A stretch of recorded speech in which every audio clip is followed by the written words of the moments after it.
Chapter 153. Lin Wanner and Fan Ruoro watched the scene and couldn't help but be dumbfounded.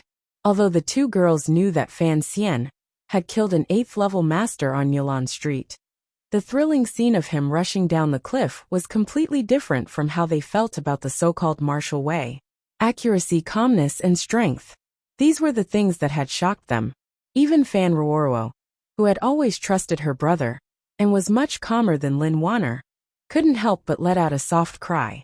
"Brother, how did you do that?" Fan Xian walked up from the meadow and looked at the two girls. He couldn't help but shake his head.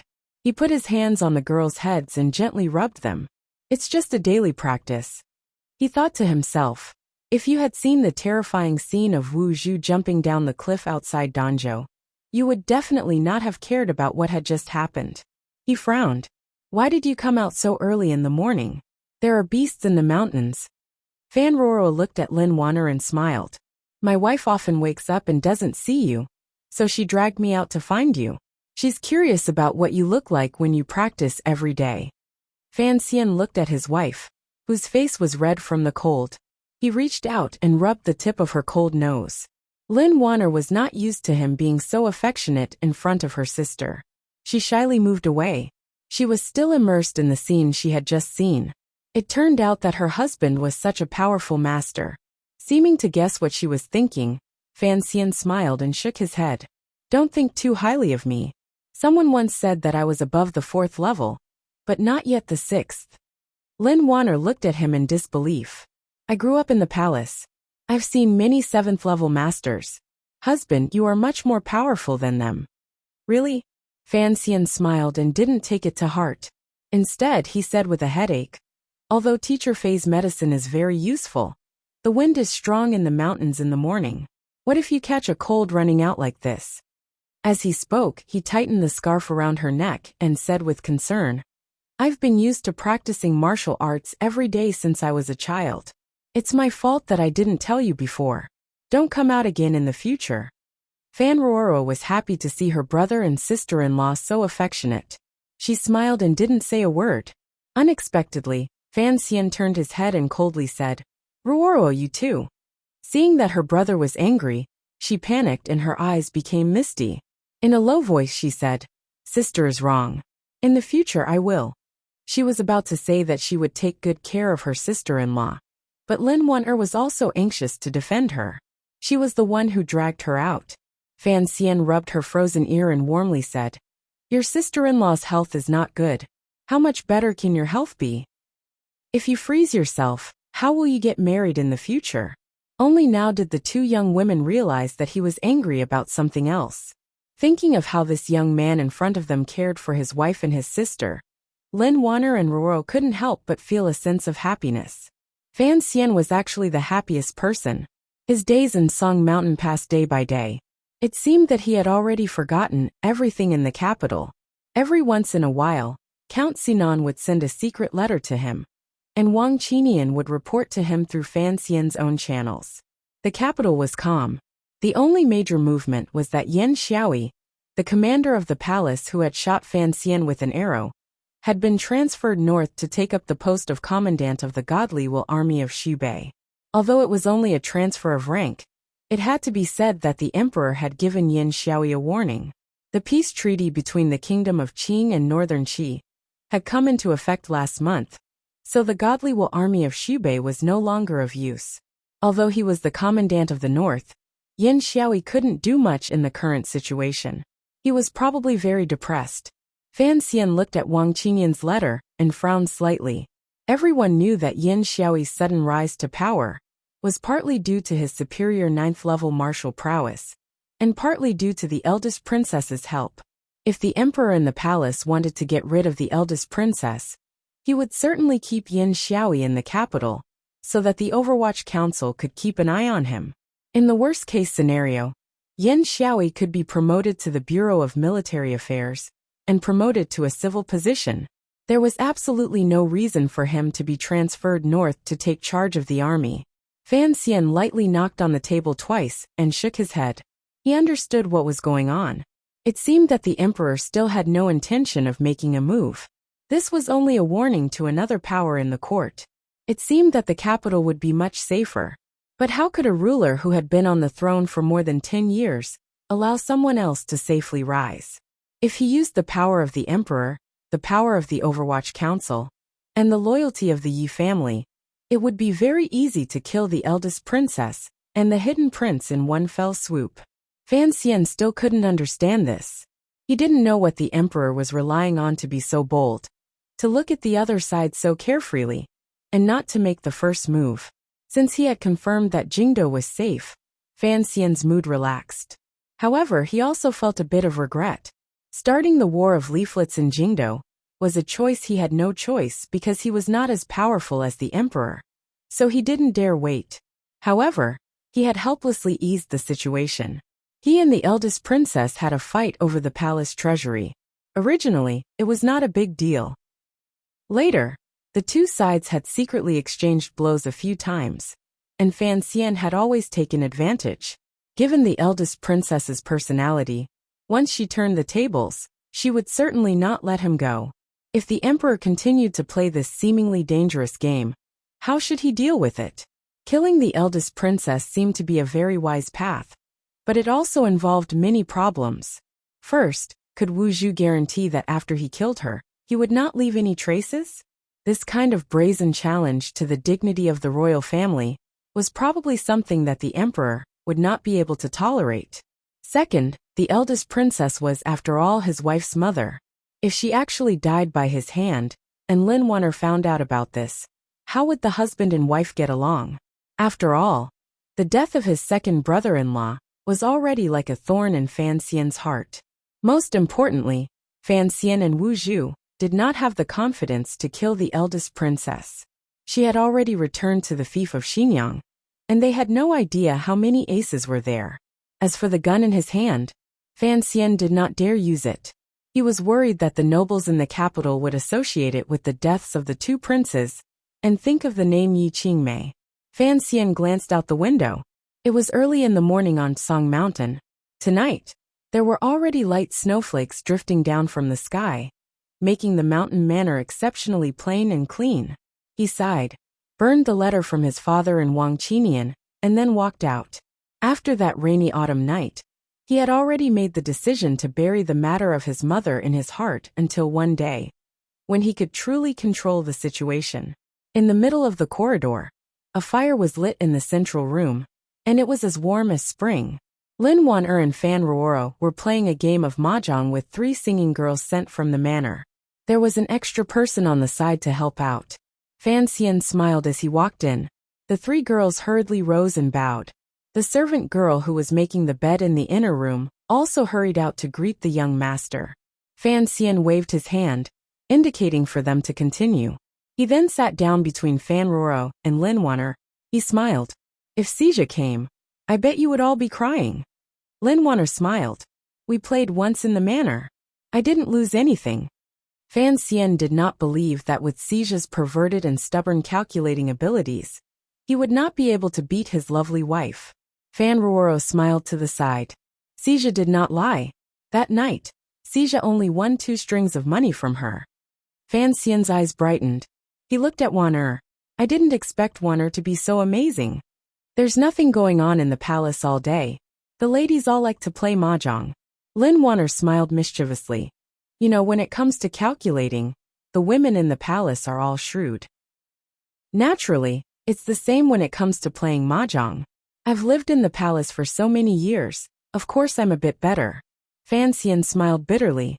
I see. The other servants in the manor were all drinking and chatting in the side courtyard. Fan Xian walked out, stepping on the snowflakes on the bluestone pavement. Behind him was the dim light, and he could hear the faint sound of mahjong tiles falling to the ground, and the excited cries of girls. He suddenly remembered that Stephen Chow had a similar scene in Tang Boha's Autumn Fragrance. But Stephen Chow was miserable, and Fan Xian was happy. That was the difference. Wan'er and Ruoro both knew that he went out every night, but after seeing the scene of him practicing martial arts that day, they obediently did not ask again. They just tacitly agreed to this fact. Walking out into the snow, Fan Xian stepped on a secret path and went straight into the depths of the bamboo forest. At the edge of the plum cliff he stopped. This was the most secluded corner of the Tsang Mountains. Fan Xian casually stretched out his hand. Wu Zhu's hand seemed to reach out from the heavens, and he grasped Fan Xian's hand. Their hands intertwined, and Fan Xian's body swung up to the peak. The view was wide, but it was not easy for others to see that he was there. The Tsang Mountains were quiet and beautiful under the moonlight on a snowy night. Fan Xian took the cold, black metal object that Wu Zhu handed him. He lay on the ground and began to aim at the rocks in the snow. Chapter 154. After an indeterminable amount of time, Fan Xian climbed out of the snow. His movements were slow, as if he had not yet shaken off his earlier emotions. This fire stick was well protected. He had spent a lot of time putting the 3 parts back together. He found that all the parts were in good condition. Even the optical sight was perfect. Only now did Fan Xian realize how stupid it was for him to kick the box twice. He was a military illiterate, so it took him many days just to familiarize himself with the weapon in his hands. After he actually started training, he found that there was always a big gap between ideals and reality. When you found the sun shining into your dreams, you suddenly realized that dreams were fake. How to measure the distance, how to aim, and how to ensure smooth movement were not things that the people of this world could know. Fan Xian had no teacher, so he could only slowly figure it out himself. The further he aimed, the harder it was to hit the target. As for calculating the influence of the wind and measuring the distance, these were even more difficult problems. Fortunately, there were many special qualities in his body that made up for these shortcomings. First of all, he was very calm, with a calmness that was similar to Wu Zhu's. Second, he was very stable. The nameless tyrannical Zhenqi kept his body in a very balanced state. Most importantly, he was very patient. He had the patience of a hunter. This was thanks to the encounters in his previous life and the afternoon nap in this life. As long as the energy in his body could keep up, Fan Xian believed that he could hide in one place and not move for a whole day. After climbing out of the snow, he felt that his body was a bit frozen. He slowly activated the Zhenqi in his body to ease the numbness in his limbs. He then looked at Wu Zhu, who was standing like a flagpole beside him. He shook his head. If my opponent was Yan Xiaoyi, I can't guarantee that before I hit him, I wouldn't be killed by his arrows. Wu Zhu coldly said, "You don't have to use this." Fan Xian didn't quite understand what he meant. Holding the sniper rifle, he sat in the snow and frowned. In reality, I know that my strength is between the upper 8th and lower 9th levels. Uncle always hid it from me in the past, because he didn't want me to be careless. But in the future, if I have to deal with the upper 9th level aces, it will be better to have a weapon that others don't know about in my hands.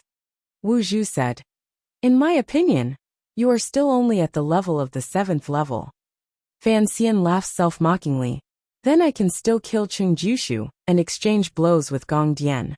Wu Zhu said woodenly, "Gong Dian is of the 8th level, and Cheng Jushu is at most of the 7th level. Perhaps.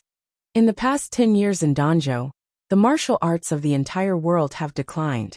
Fan Xian furrowed his brows and patted the snow off his buttocks. Although he didn't say anything, hearing these words, he couldn't help but have a strange feeling. As for why it was strange, he couldn't explain it at the moment. He shook his head and said, "I need to make myself stronger. Otherwise, I won't be able to protect the people beside me. Wana, the royal family, the eldest princess in Ruruo? Don't forget, she is also a poor child without a mother." Wu Zhu was silent. Fan Xian smiled slightly. At this moment, the moon shone on the snowy mountain. The night was slightly bright, making his face appear even more beautiful and pure. He watched as a few snow seeds landed on the black cloth covering Wu Zhu's eyes. For some reason, his heart jumped, and he did something that he had never dared to do in his entire life. He took a step forward and carefully stretched out his hand, wanting to pick the snow off of Wu Zhu's eyes. His movement was very gentle. Wu Zhu took a step back. The timing of this step was perfect, and it made Fan Xian's right hand awkwardly pause in the air, about half a foot away from Wu Zhu's face. "Go back." Wu Zhu took the sniper rifle from his hand, turned, and disappeared into the darkness. Fan Xian looked at the place where he disappeared, and a faint sadness welled up in his heart. This was a powerful warrior who had lost his memory and only had a small part of his past. What would his future be like? Time was lost in the mountains. Every day Fan Xian, with great discipline, woke up early in the morning and practiced martial arts. At night, he would also take some time to learn the skills of the night walker with Wu Zhu. Most of his days were spent with Lin Wanner and his sister, watching the girls of the manor gather together to compete in poetry, painting, music and card games. The days passed in a flash. In between, Yilinger and Princess Rojia also came to stay for a short time. A few of the noble young ladies inevitably had a small poetry meeting. Rojia seemed to have shaken off the sadness of Fan Xian's wedding. Her eyes were as gentle as water, and she begged her brother Fan to write a few poems for her to listen to. Fan Xian could not fall for such a trick. He used the excuse of going up the mountain to fight a tigress and escaped. Near the end of the year, Fan Xija, who had with great difficulty finally shaken off the troubles of his family studies, eagerly sat in the carriage up the Tsang Mountains. He happily pulled his sister-in-law, whom he had not seen for over a month, to play mahjong.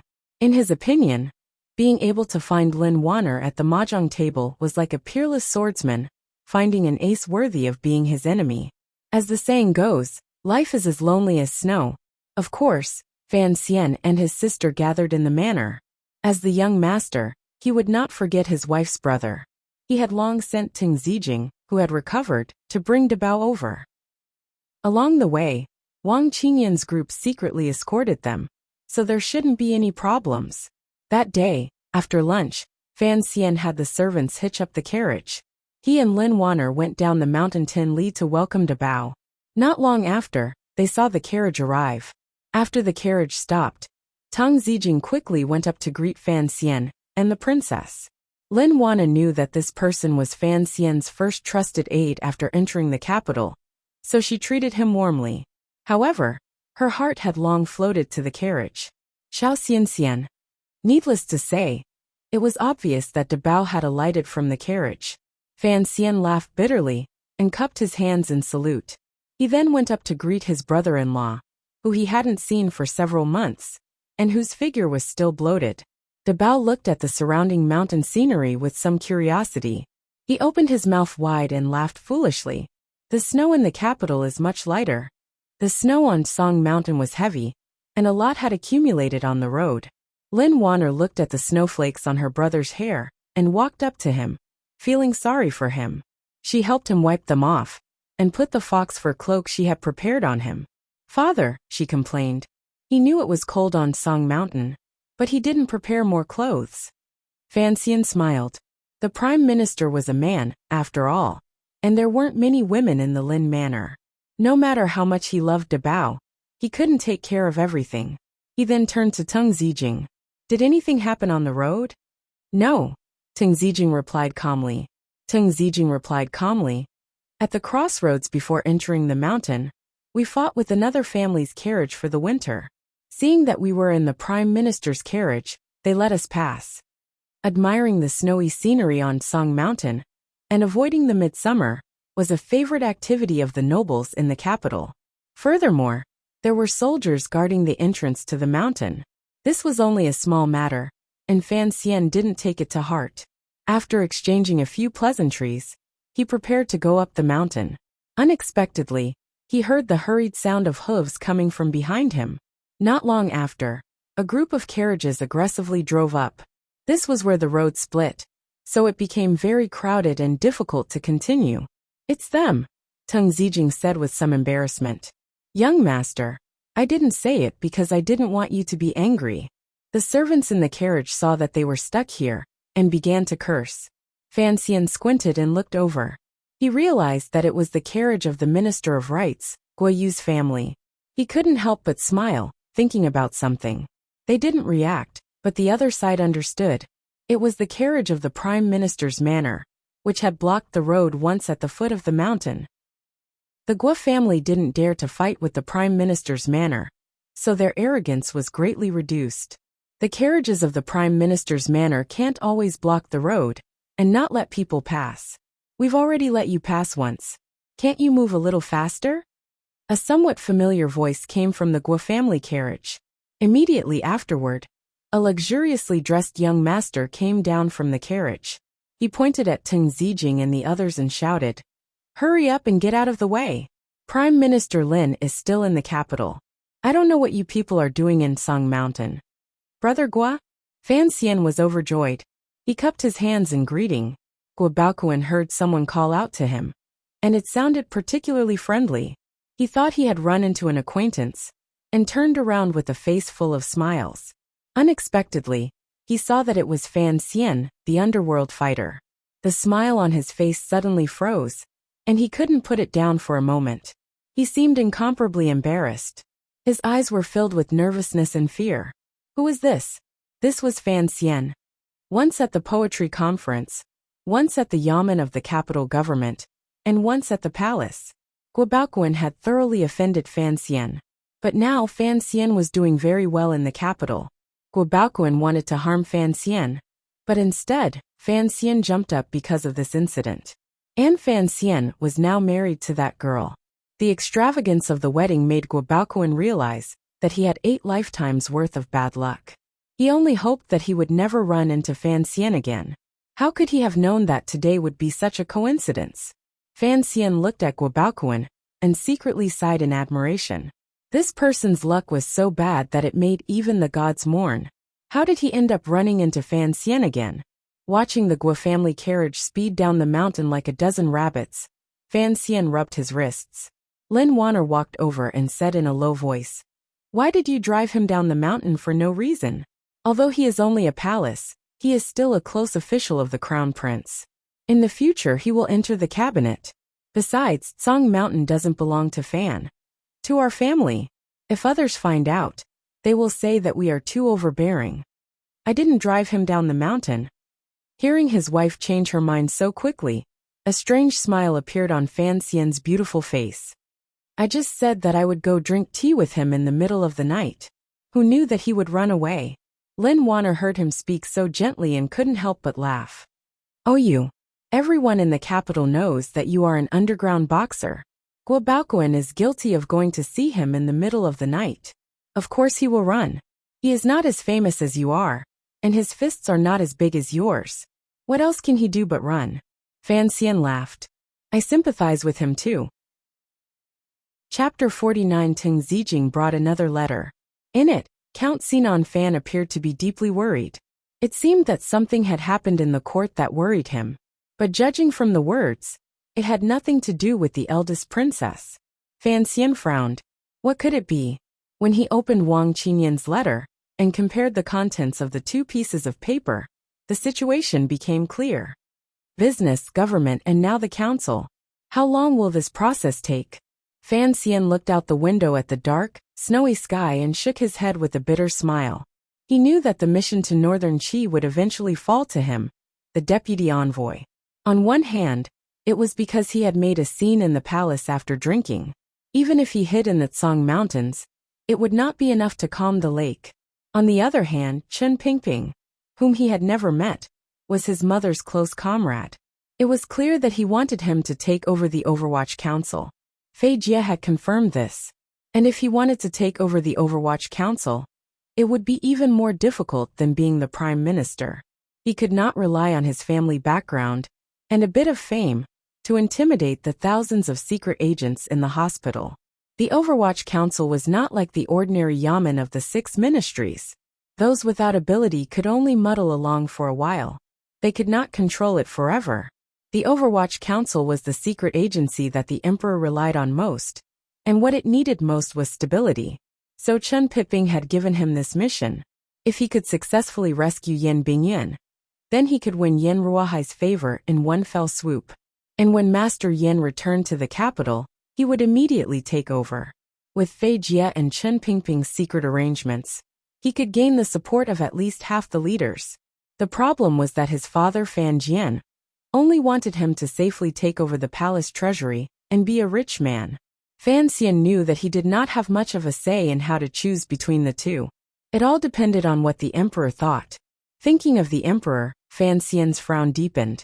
If he really did gradually take over the Overwatch Council, it would only prove one of his terrifying conjectures. Going on a diplomatic mission to northern Qi was a golden opportunity, but Fan Xian knew that if he was only brass, no matter how much he was plated, he could not become gold. Although he still did not know the most dangerous part of the Overwatch Council's plan, he could guess that this trip north would be very unusual. Outside the window, the wind and snow intertwined. At the end of the long corridor, there was a faint sound of laughter and a fiery red light. In this snowy night, it made one feel incomparably warm. Fan Xian put the 2 letters in his palm. Without changing his expression, he crushed them into powder, opened the window, and threw them into the snow. The powder mixed with the powder and snow, and could no longer be found. Outside, the night wind blew in, chilling his face. The candles in the room dimmed, then grew brighter. Hurry up and close the window. It's freezing. Wanner, who had gone to bed early, pitifully stuck half her face out from under the blankets. Her mouth and nose were hidden under the warm blankets. She looked at Fan Xian with a pair of eyes that could speak. Hurry up and go to sleep. Let them do whatever they want. I'm a good boy, don't worry. Fan Xian smiled and walked to the side of the bed. Very naturally, he put his hand under the blankets and gently caressed his wife's full chest. His mouth said something else. Dabao is a good boy, but you have to know that our good brother of ours. If we don't do anything, he might take Dabao to the mountains to catch bears again tomorrow. It had been a long time since the wedding, but Lin Wanner still had not gotten used to her husband's wolfish hands that reached out to her at any time. Her face was bright red, and her eyes seemed to be dripping water. She turned her hand and grabbed the pair of hands on her chest. Naughty again, she said. My wife called me to sleep. How could I dare to be naughty? Fan Xian chuckled and flipped his hand. The candles were immediately extinguished, leaving only a quiet room and a couple. After a series of rustling sounds of clothes being undressed, Fan Xian took off all but a single shirt and put it on under the blankets. Lin Wanner felt the coldness of his body and couldn't help but shiver. She said, You go to bed so late every night. I don't know why you're sitting at the table. Is this a grudge? Fan Xian teased his little wife. Wanner was not yet 16. In his previous life, she was a little girl who was treasured by her parents. Now she was his wife. Every night, he would make love to her. He didn't know if she could bear it. As he thought this, his palm involuntarily began to rub Wanner's soft chest. Separated by the smooth silk shirt, this kind of rich, smooth and beautiful feeling made him feel incomparably comfortable. Lin Wanner quietly made a sound of agreement and leaned into his embrace. Fan Xian lowered his head and kissed her fleshy lips. Their bodies slowly rubbed against each other. The temperature in the room seemed to rise. Both of their bodies were slightly hot. The clouds dispersed, the rain stopped, and the fog dissipated. Flowers bloomed and closed. Outside the window, the wind and snow continued to fall. Inside the blankets, it was as warm as spring. Wanner, sleepy and weak, shyly lowered her head and burrowed into Fan Xian's embrace. Fan Xian looked at his wife with heartache. He couldn't help but use his finger to gently touch Wanner's lips. For some reason, he thought of the chicken leg in the temple. Your hands are not clean. Wanner turned her head away, embarrassed and angry. Fan Xian smiled gently. How is it not clean? Our good Wanner's body is clean. Lin Wanner was afraid that her husband would say something even more embarrassing. She quickly changed the subject. Are we going to Northern Qi or not? Fan Xian held her tighter and asked in return. Are you willing to spend the rest of your life with me? Wanner's expression could not be seen in the darkness, but she must be very nervous about why her husband would ask such a question. In this world, a married woman followed her husband. There was no reason to turn back halfway. She angrily and anxiously said, Husband, why do you ask? Only then did Fan Xian realize that he had asked something inappropriate. He forced a smile and explained, I was just asking casually. Actually, he still had some of the habits from his previous life. Although he and Wanner had bowed to heaven and earth and drank together, he still wanted to hear something from this cute girl. Casually, Lin Wanner was half believing and half doubtful. She said weakly, Husband, you must be thinking about Cece. Now that she said it, Fan Xian remembered Cece, whom he had deliberately left in the Fan Manor in the capital. Tung Zijing had said that she was doing well in the capital, but with his grandmother's nonsense, he had to deal with it. He comforted Wanner. I don't have the mood to think about that. It's just that the two of us are going to do business together for the rest of our lives. Of course, we have to plan for the long term. It's not like you don't know that your mother has always disliked me. These words were fresh and interesting. When Wanner heard the words, do business together for the rest of your life, her heart warmed, and she was very satisfied. She faintly replied, what else can I do when married to my husband? Then it's settled. In the darkness, Fan Xian smiled. The lines of his lips were very gentle. He said quietly, the nobles in the capital are playing mahjong. I don't know if I can win. Wanner smiled. When it comes to fighting, I'm not as good as you. When it comes to playing mahjong, you're not as good as me. This was what Fan Xian had said in front of the palace, which had made Zhuang Mohan spit blood. Outside the window, the wind and snow were fierce. Fan Ruoro, who could not sleep, held an umbrella and looked into the distance, carefully keeping her distance from the edge of the stone platform. With a faint smile on her face, she felt a little empty in her heart. Her most admired brother had already gotten married. Where was her future? Her brother had said that she should be like Xia and find something that was worth giving up his life for. Perhaps it was love, or perhaps it was poetry or painting, but she really did not know what she should pursue. Snowflakes fell on the umbrella and beat against her heart. Wu Zhu quietly came up behind her, covered by the unchanging black cloth. His emotionless voice rang in Fan Ruoro's ear. Can you keep a secret?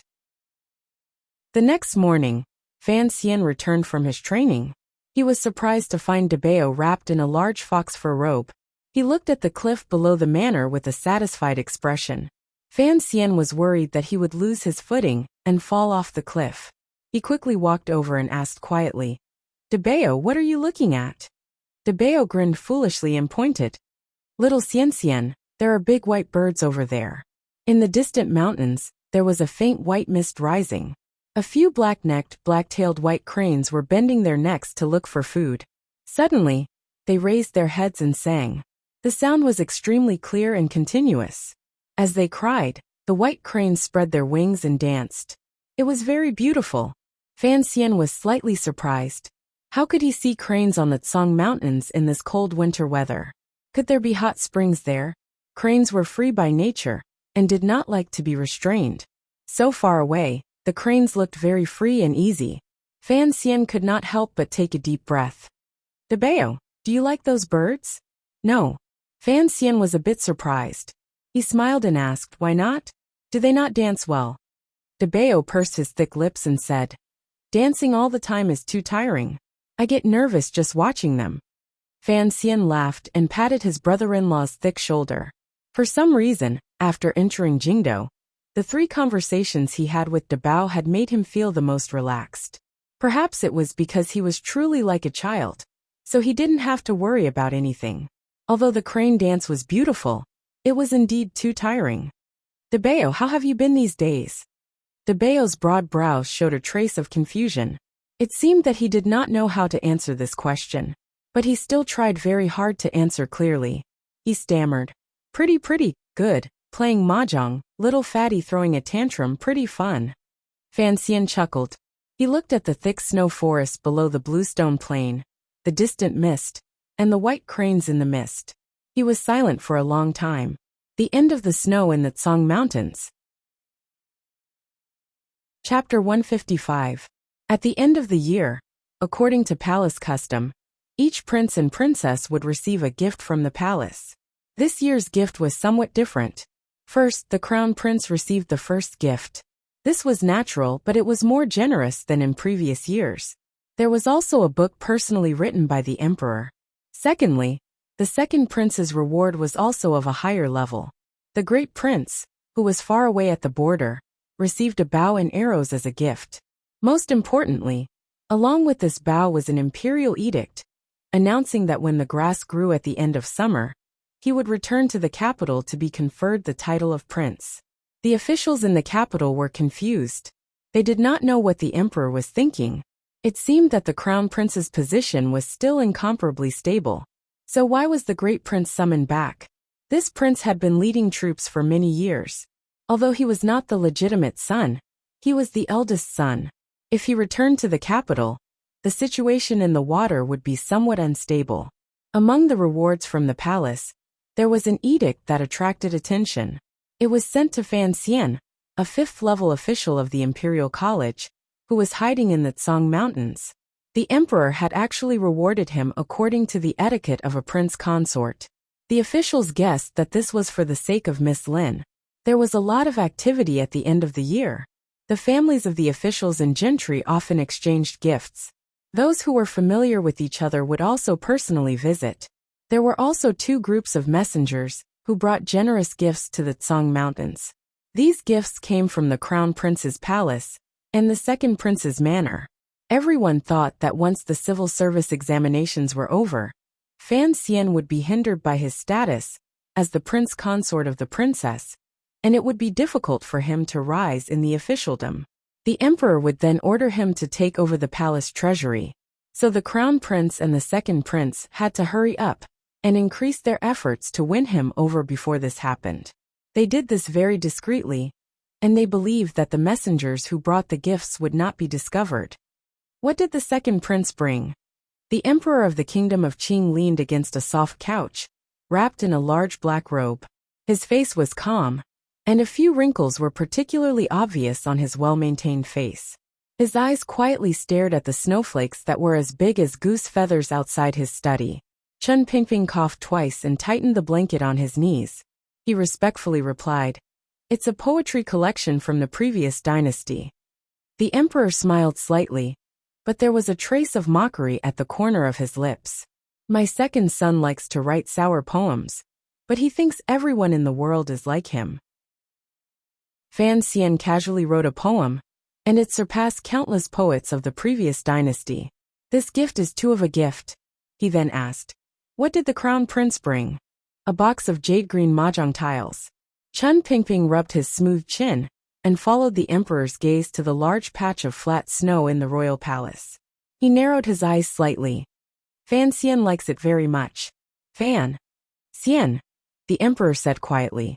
"Emperor," His Majesty said in a low voice, "the crown prince's gift is brilliant.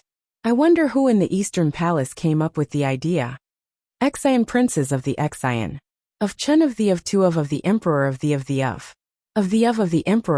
emperor to. Chen of the prince. Of the Chen of the dynasty of the emperor. The emperor the emperor of the prince. Chen Pingping carefully replied, "With a caring Fan Xian by my side to take care of me, I should be happier than in the palace." "No one in the palace can truly be happy," the emperor said with a smile. "Have you really decided to send Fan Xian to northern Qi?" Chen Pingping sat in his wheelchair and still lowered his head with great difficulty. He bowed and said, "Yes. Since your Majesty has agreed to my suggestion, then I will begin to make arrangements. If Fan Xian does not do something for the council, it will be difficult for him to truly control the council and serve your Majesty." The atmosphere between the two of them suddenly became cold and silent. The emperor looked coldly at Chen Pingping's head. A moment later he faintly said, "Don't forget he is of royal blood. How can you take such a risk?" After a long silence, Chen Pingping forced a smile with some difficulty and insisted on his own opinion. "Master, the problem is that he will never be able to become a member of the royal family. As master's subordinate, I want to find a safe future for him."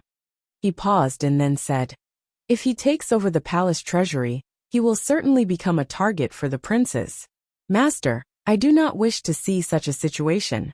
It would be better to let him go out and lie low for a while. Hiding in the Tsang Mountains all the time is not a good idea." The emperor looked coldly at the cripple in front of him. In the eyes of the officials, he was like an old dog. But how long had it been since he had heard the word master come out of his mouth? "Approved." The emperor slowly closed his eyes. It seemed that in that moment, the wind and snow in the palace had disappeared without a trace. Chen Pingping sat quietly in his wheelchair and waited for a long time. Finally, he heard the emperor's next words. "But you must know that Count Sinan and Prime Minister Lin will not agree to this arrangement. In a moment, I will be annoyed to death." Let's go. The clear voice of a young eunuch rang out from under the eaves of the Xingqing palace. With a rustling sound, eunuchs and palace maids rushed out from the side of the hall, carrying the emperor's carriage, and serving the emperor to the front of the hall. The carriage was so well sealed that the wind and snow could not sneak in. The emperor's eyes were half closed, and his chin was propped up in his hand. No one knew what he was thinking. His palm slowly caressed the slightly hot charcoal stove. After a long time, he sighed and opened his eyes. He looked at the familiar palace scenery, and gently shook his head. In the main hall of the palace, a eunuch came out with a horsetail whisk and said in a clear voice, "His Majesty has arrived." Below, the officials who had been waiting for a long time straightened their clothes and bowed to the ground, shouting, "Long live the emperor." The emperor glanced at these officials, and slowly walked to sit in front of the dragon chair. "Rise," he said. Hearing this, the officials climbed to their feet. But these high-ranking officials and nobles had lived comfortably in the capital. It was inevitable that they were a little fat and weak, so their movements were slow and comical. Everything else has been settled. Spring is approaching. After the imperial examinations, it is time to carry out the agreement made with the North last year. The emperor did not seem to be in good spirits. He leaned back on the dragon throne. "Ministers, are there any suitable candidates for the envoy?" In the past few months, there had been rumors that the prime minister's new son-in-law, Fan Xian, the fifth scholar of the Imperial College, might be sent to northern Qi. Prime Minister Lin Ruofu had always thought that it was the civil officials who opposed him in court causing trouble, so he had made ample preparations. Originally, the Fan and Lin families had never liked each other in court. One was a steadfast supporter of the royal faction, while the other had an unclear relationship with the eldest princess. But with Fan Xian's arrival in the capital, everything changed dramatically. The prime minister and the eldest princess broke off relations, and Assistant Minister Fan became his in-law. Assistant Minister Fan Jian of the Ministry of Revenue stood a little to the back. He glanced at the front of the line, and found that Prime Minister Lin Ruofu was also looking at him. Their eyes met and they smiled. "Your Majesty, I believe that Xian Shiwu of the Chamberlain of Honglu Temple handled matters neatly during the last negotiations, and did much for the benefit of the country. He is an excellent talent, and Xian Shiwu would be the most suitable envoy for this return visit." The first to respond was Prime Minister Lin Ruofu's disciple, the junior minister of Taichung Temple, Ren Shaoan. Because today's court discussion would discuss the matter of the return visit, all etiquette and regulations needed to be consulted. So he and the junior minister of Honglu Temple, Xian Shiwu, were both present in the hall. Xian Shiwu was a little surprised. Why was he being pushed out? Of course, he understood that the prime minister would not want his son-in-law to travel thousands of miles to an enemy country. Although there would be no problems with safety, the journey was long. Fan Xian would certainly be promoted again during the spring examinations. And if he immediately went on a mission, who knew what would happen in court in a few months? In fact, the crown prince's opinion was similar to that of the prime minister. Now that the eldest princess was no longer behind the crown prince's back, the crown prince's way of thinking was much more mature. He believed that Fan Xian should stay in the capital and immediately take over the palace treasury, and at the same time increase his efforts to win him over. This was the right path. If he could use this to control Assistant Minister Fan and repair his relationship with the Prime Minister, that would be even better. Furthermore, the spring examinations were approaching, and the Eastern Palace still needed to rely on Fan Xian. It seemed that no one in court today would suggest that Fan Xian go on a diplomatic mission to northern Qi. After all, even if you were a senior statesman of 3 dynasties and a minister of a ministry, if you offended the Fan and Lin families, you might not be able to bear the hatred of those 2 old men. So the hall immediately fell silent. It seemed that all the officials approved of Xian Shiwu's proposal to go on a diplomatic mission to northern Qi. Even Xian Shiwu himself began to prepare to accept the order and take Fan Xian's place. The emperor frowned slightly, as if he had not expected the current situation. He gently placed the stove in his hand on a small yellow satin table beside him. At that moment, Someone stepped out from the ranks of the officials. In a low voice he said, "I propose that the Imperial College send Fan Xian as a diplomatic envoy to Northern Qi." The officials had not expected that someone would be willing to offend both the Fan and Lin families. Countless gazes fell upon him, and only then did they realize that the speaker was Qin Heng, a counselor of the Bureau of Military Affairs.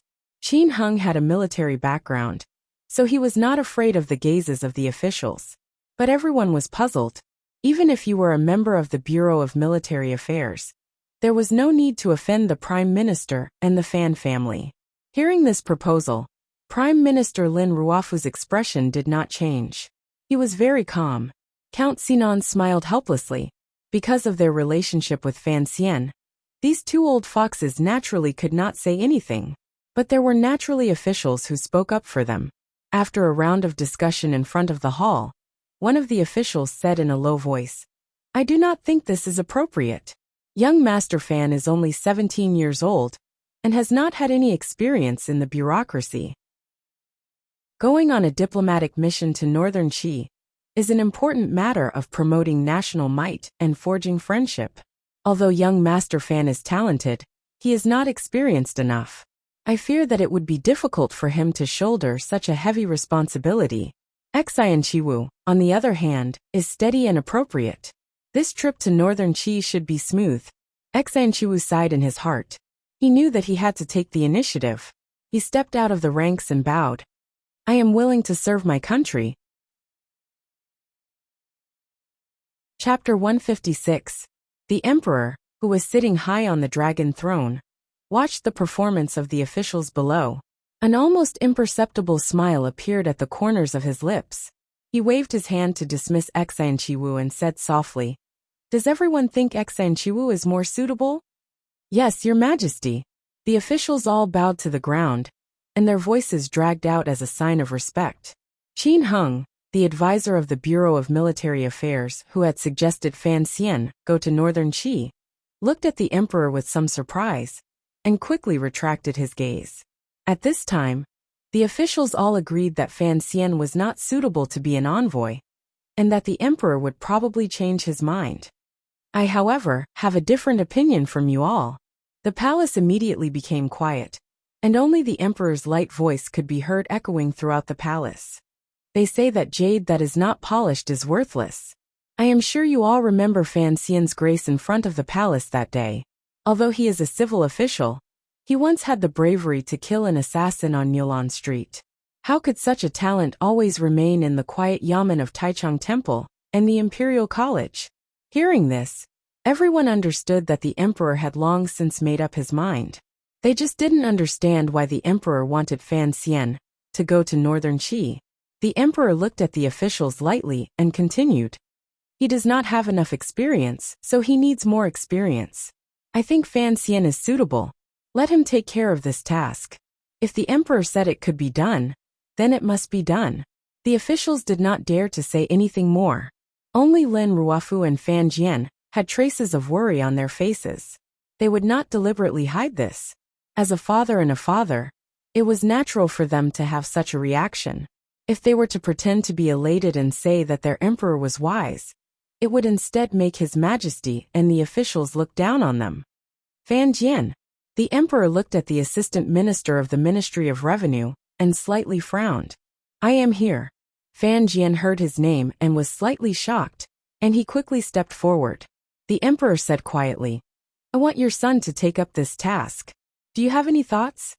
Fan Jian was silent for a while, and then immediately came to his senses. He smiled and replied, "I dare not have any thoughts." "Do you not dare, or do you not have any?" "I do not dare." "If you dare, what will you think?" Outside the palace, the wind and snow intertwined. Inside the palace it was as warm as spring, but because of these few words between the ruler and the minister, it became as cold as outside. The officials who were on good terms with Fan Jian couldn't help but feel anxious.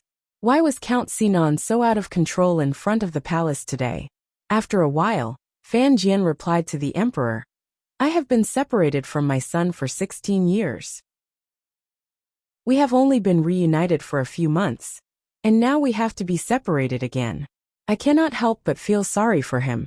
These two words echoed in the palace, but no one knew who would hear them. The emperor smiled slightly. He knew that Fan Xian was saying this for him to hear. However, this childhood friend of his did not understand the true purpose of sending Fan Xian to northern Qi. It seemed that only Chen Pingping understood him the best. It'll only be a few months. She'll leave in the middle of spring and return in early autumn. What's there to be unwilling about? The emperor did not wait for Fan Jian to speak again. He smiled and waved his hand, announcing the edict. The Minister of Revenue is old and weak, and has been recuperating for a long time. I hereby issue an edict of consolation. Fan Jian, the left Assistant Minister of Revenue, will be given the position of Minister of Revenue. The officials had no objections. Fan Jian had long covered the sky with one hand at the Ministry of Revenue. It was just that he had never been promoted. Some of the officials with a belly full of evil tricks couldn't help but mutter in their hearts, thinking that Assistant Minister Fan had just promoted Lady Lu, and now the emperor was promoting him. If the Assistant Minister had known earlier, would he have promoted Lady Lu many years ago? Of course. The officials all believed that this was His Majesty's way of making up for sending Fan Xian to northern Qi. Fan Jian knew that there was no turning back. His face calm, he went forward and kowtowed in thanks. The emperor turned to Lin Ruofu and smiled. Prime Minister, your daughter is newly married, and I am sending Fan Xian away. Do you have anything to say? Prime Minister Lin Ruofu smiled bitterly and bowed. The emperor and prime minister of the kingdom of Qing seemed to be on good terms. But in reality, the emperor's power was majestic, and no one dared to provoke them. He had been puzzled by Fan Jian's interest, and now that His Majesty had asked him, he did not dare to say anything. He calmly replied, Fan Xian needs to be honed. After the court meeting, the emperor seemed to be in a better mood. He rode his carriage back to the rear palace. The officials followed the straight path to the outside of the palace walls. They all congratulated Fan Jian on his appointment as Minister of Revenue. From now on, he could rightfully control all of the Qing kingdom's wealth and resources. Guo Yu, the Minister of Rights, joked, Sir Fan, from now on, our salaries will be coming from you. Don't be too stingy. Fan Jian laughed and shook his head. Sir Guo likes to joke. Fan Xian had made fun of Guo Baoquan a few times, but in court, there seemed to be no ill feelings between the two of them. As they walked out, Lin Ruofu coughed lightly and stepped forward. The officials bowed to the prime minister. They knew that he had something to say to his in-laws, so they parted. Lin Ruofu said quietly, Sir Fan, why did His Majesty insist that Fan Xian go to northern Qi? The two of them were now in-laws, so there was less pretense. Fan Jian smiled bitterly. I truly do not know. Perhaps he really wants my son to be honed?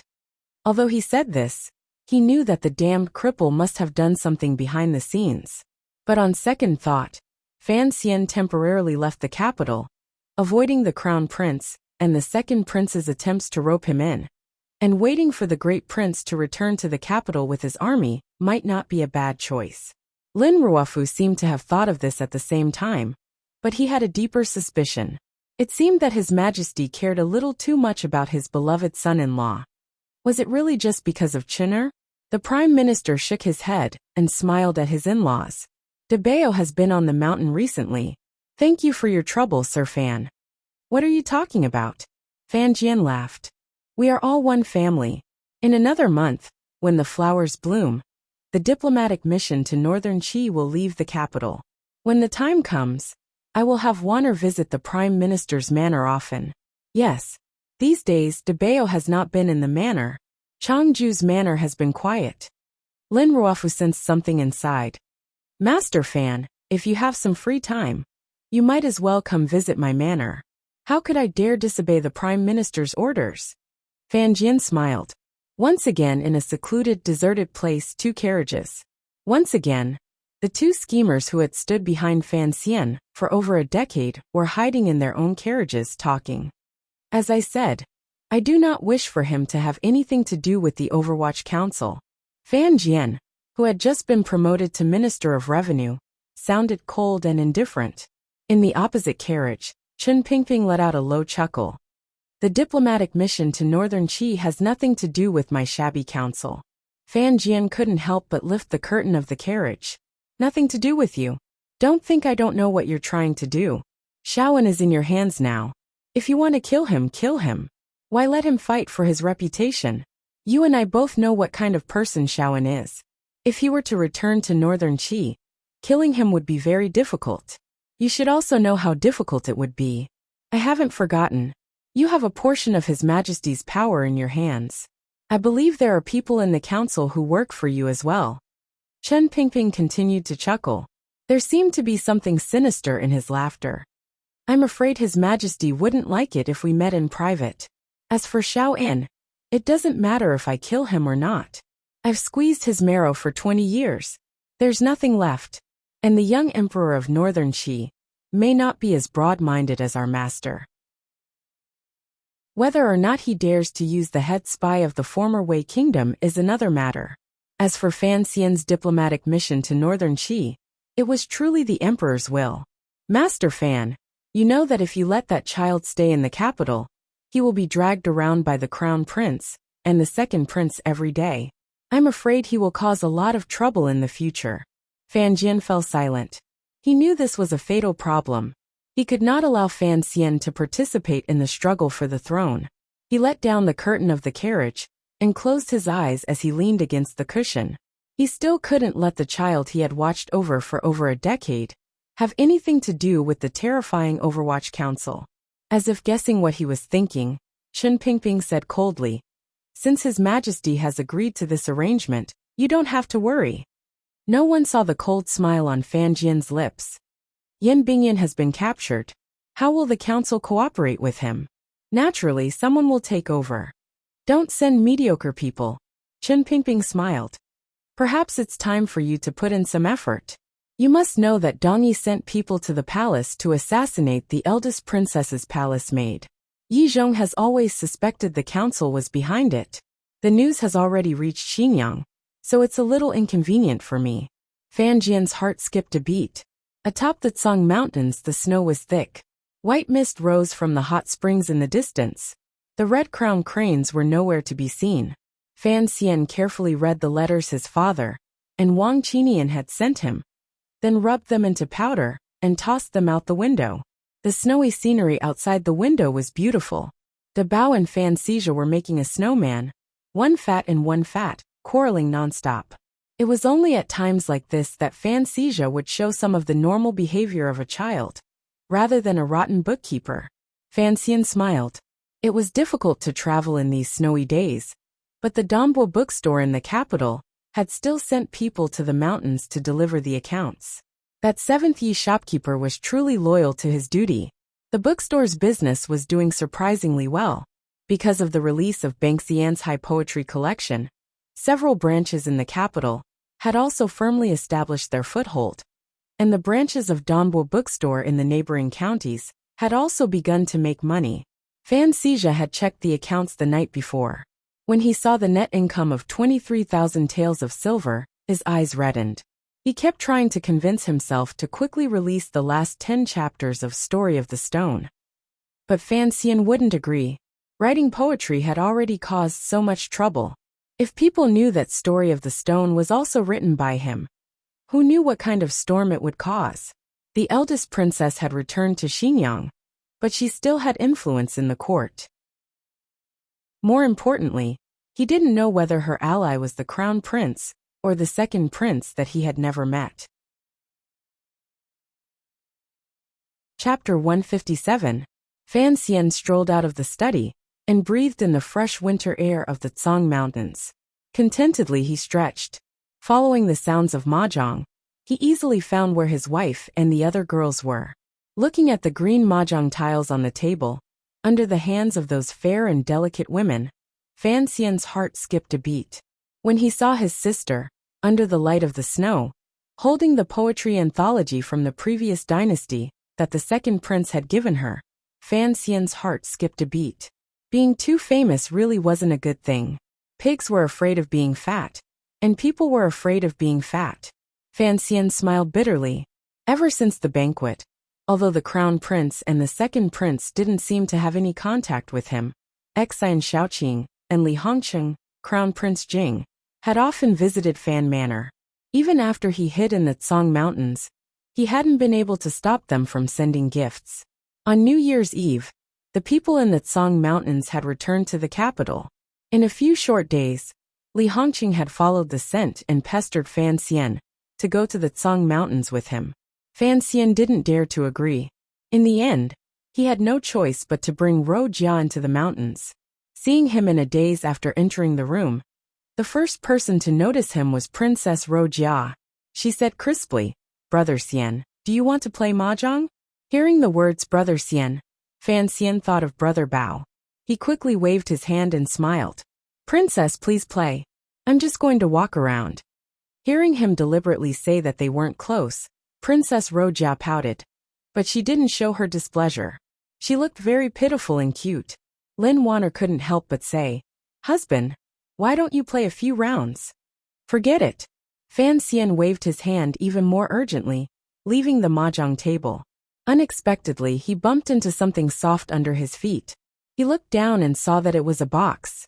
Inside the box was a pile of hay and rags. 3 chubby kittens were sleeping on top of it. The kittens squinted their eyes and wrinkled their noses. They looked very cute. Fan Xian was surprised. "What's going on?" Lin Wanner realized that the kittens were at his feet. Afraid of scaring them, she quickly walked away from the table and picked up the box. Naturally, they couldn't play mahjong anymore.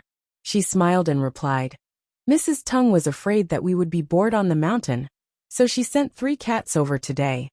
Fan Xian moved closer and found that the 3 kittens were yellow, black and white.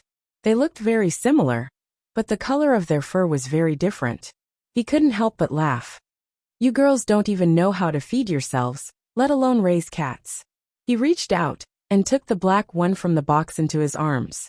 Hugging it, he felt that it was like a small ball of meat in front of his chest. He gently scratched the back of the kitten's head.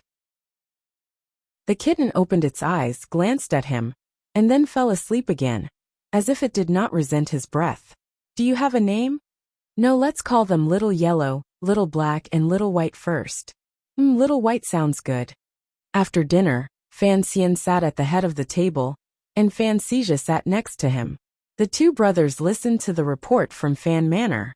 At the end of the year, the Fan family's estates in the suburbs of the capital, as well as their fiefdom in Danzhou, as well as a few scattered businesses, all had to be reported to the capital. Lady Lu had always been in charge of Fan Manor in the capital. Now that she had been promoted, it was even more justifiable. But for some reason, after she finished dealing with these matters this year, she asked Mr. Cui to write a letter. She picked out a few important items and wrote them down. She then sent someone into the Tsang Mountain estate to inform the young master. Fan Xian could understand what Lady Lu meant, so he didn't deliberately do anything. Instead, he listened very carefully to the 3rd housekeeper's report, occasionally interjecting and asking a few questions. The 3rd housekeeper honestly finished his report. Fan Xian closed his eyes and thought for a while, then opened them and asked Xijia, who was next to him, "Is there any problem?" Fan Xijia touched the 3 pockmarks on his left cheek and shook his head. "There's no problem, big brother. But this debt has always been settled by mother. Why is it that this year, the 2 of us have to compete?" Fan Xian smiled. He knew that this man, who used to be a little tyrant, was very talented in certain areas, but in other areas, he was like a blank sheet of paper. The 3rd housekeeper respectfully said, "The goods from various places should have arrived before the end of the year. But this year, the snow in the north and east was heavy, so it was delayed. Other than the southern fruits that were sent up the mountain last time, there were also all kinds of dried meat and wild goods from the northern manor, as well as the flower tea from the ancestors in Danzhou." The numbers were all written in the letter. Thinking that the young master, mistress, young master, and the princess are all staying in the estate, the mistress prepared all kinds of goods and plans to send them up the mountain in 3 batches. It should be enough to last until the middle of spring. "We don't need that much. Just pick something fresh and send it over. 3 batches is too much. 1 more will be enough." Fan Xian casually said. But remember to bring more of the flower tea that grandmother sent from Danzhou. He often talked to Wan and Ruoro about life in Danzhou, and he didn't know how many times he had talked about the tea with the faint fragrance of flowers. The third housekeeper smiled and replied, "The tea has arrived today. The last 2 batches are mainly food and small items. They are mainly for the 2 young masters to stay in until the beginning of the spring examination." Fan Xian heard this very clearly. He secretly praised Lady Lu for being a good housekeeper. He didn't say anything more, and let him go and rest. The spring examination was approaching. As a 5th-level official of the Imperial College, Fan Xian had to return to the capital to take up his post. He couldn't always stay on the Tsang Mountains. After the end of the examination in April, the agreement between the 2 countries would need to be signed, and the secret prisoner exchange agreement would need to be carried out immediately. Everything seemed to pile up. Actually, from Fan Xian's point of view, the prisoner exchange should have started last year. Not to mention the torture that the captured Qing soldiers would suffer in a foreign country. There was Yan Bingyan, whom Fan Xian had never met but secretly admired. As the head of Qing's spies in northern Qi, he had been imprisoned in an enemy country for half a year. Who knew how much suffering he would have to endure? It was just that the travel between the 2 countries was always complicated, and after winter, the northern border was frozen and difficult to travel through. That was why the return of the envoy had to be delayed until the end of spring. But every time he thought of Yan Bingyan suffering in a bitter cold house, Fan Xian couldn't help but feel a little less happy enjoying the winter in the Tsang Mountains. He had long known that he was the main character in this diplomatic mission to northern Qi, but he didn't oppose this duty. After all, if he could establish his own power in the Overwatch Council, it would always be good for his future. Whether it was in Danzhou or the capital, his 17 years of service had long since convinced him that he was truly a part of the kingdom of Qing. Fan Xian was willing to do things for this country, not for the court. That night, Fan Xian finished his routine training and returned to the mountain villa, feeling a little tired. He stuffed his night clothes, covered in snow and dirty water, into a bag he had prepared and tossed it to the side. During training, he would lie alone in the snow, chasing after his targets under the faint moonlight. His gaze was focused on a straight line, staring at the black rocks that had not moved for thousands of years, or the snow rabbits that were running rapidly. He felt very tired. And these days, after Wu Zhu gave him the sword that belonged to his parents, he disappeared again. So during the training process, there was no one to talk to, and no one to look at him. That feeling of loneliness and desolation was like returning to his previous life. The mountain villa was quiet. Only the master bedroom was lit by a lamp. Wenner was waiting for him to return. Fan Xian smiled faintly and walked in that direction. The sun had risen during the day, so there was a puddle of water on the bluestone floor, reflecting the moonlight. He walked around it and jumped over the railing. Suddenly, his heart jumped and he stopped.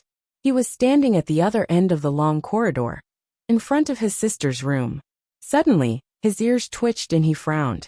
His eyes gradually became fierce. He turned around and pressed his palm against the door. With a little force, the tyrannical Jinchi immediately shook the wooden latch in two. Like the night wind, he floated to the side of the bed. The bed was messy, but there was no one there. Ruoro had indeed disappeared. Fan Xian calmly put his hand into the bedding, and found that other than the foot warmer, the rest of the bed was cold. It seemed that Ruoro had been gone for a long time. His heart trembled slightly. Could it be that an enemy that he did not know had done this? But he still forced himself to turn around. With a clang, his left hand pulled out the slender black dagger, and prepared to go into the night to find someone. Brother! Outside the door, Fan Ruoro held up a lantern. Her face was full of surprise as she looked at her brother, standing on the bed, with a knife in his hand. Fan Xian was startled.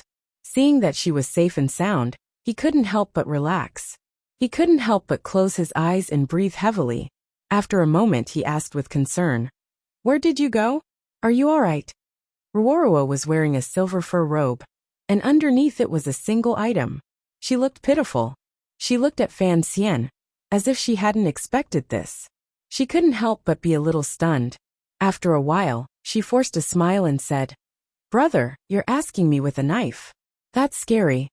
Fan Xian smiled bitterly and shook his head. He put the slender dagger back into his boots and walked up to her.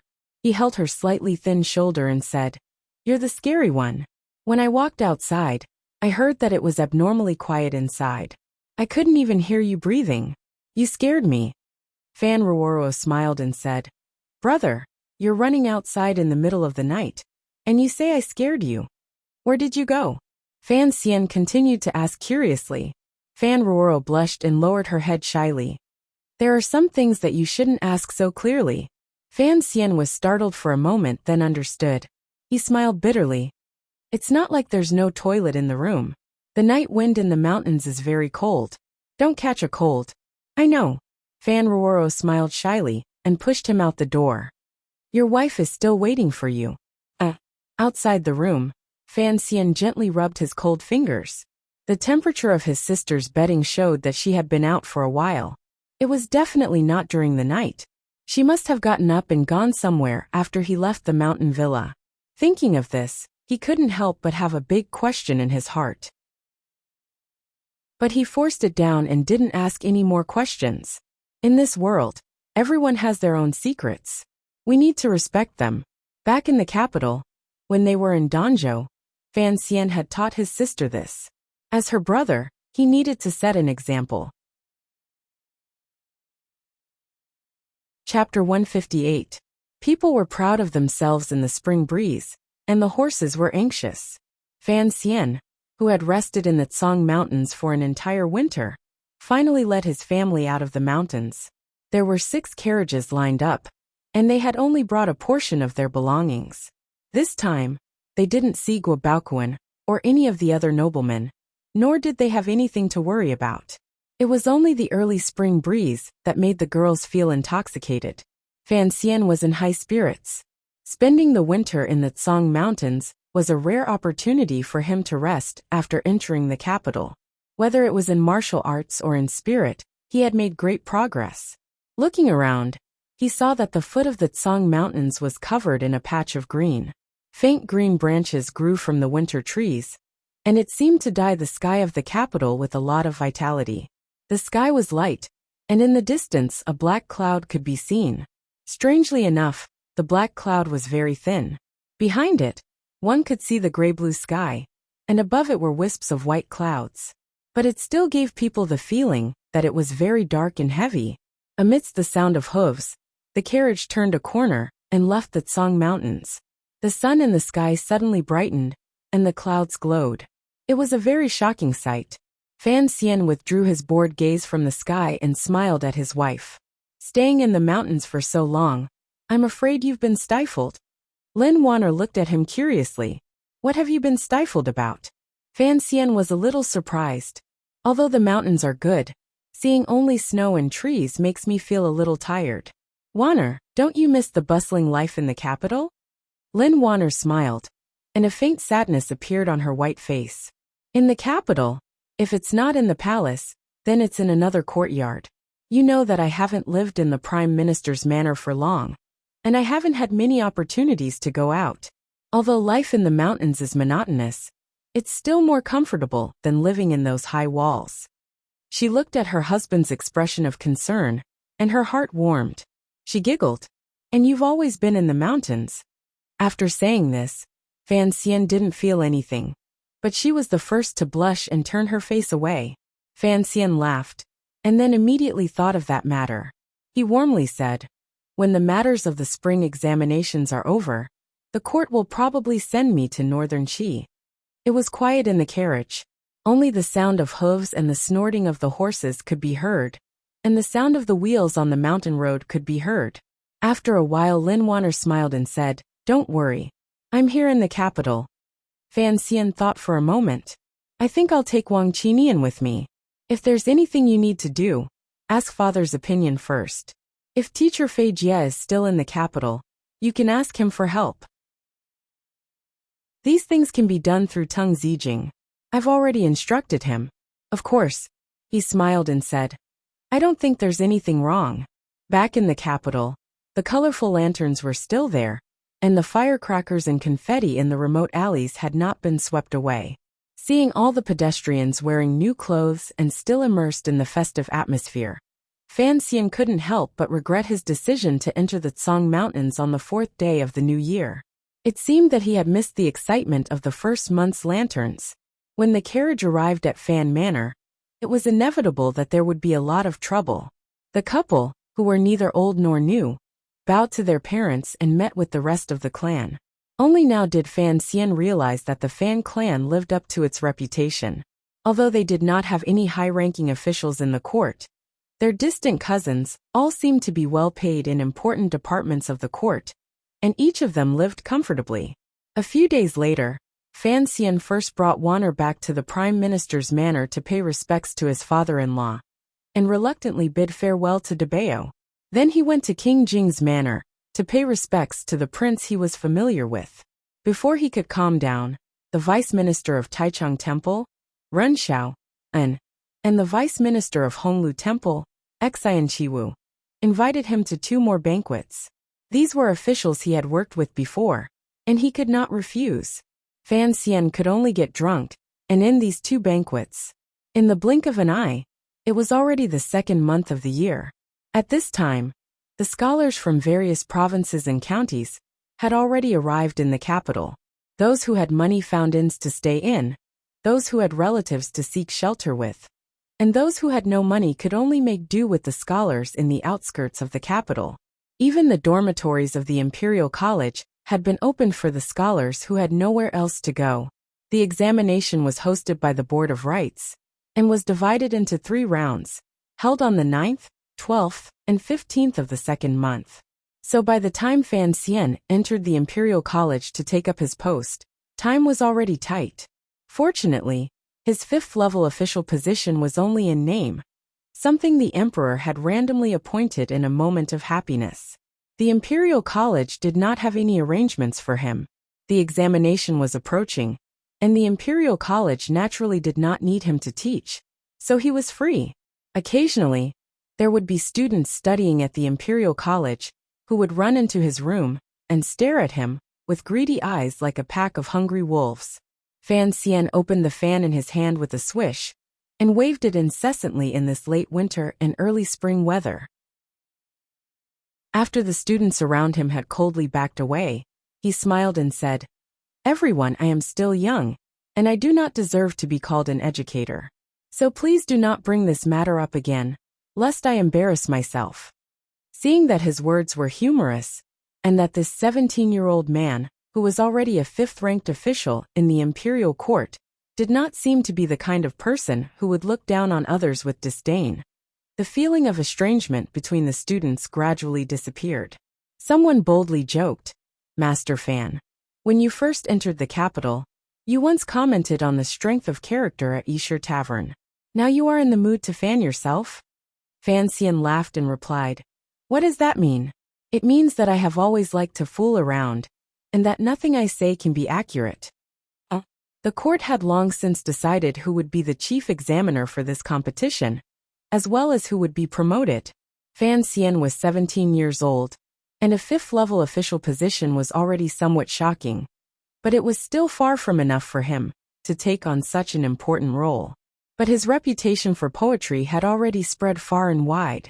Although he had vowed never to write poetry again, it seemed that not many people took him seriously. The scholars always wanted to get something out of him, but if they could get Fan Xian's praise, it would be a pleasant surprise.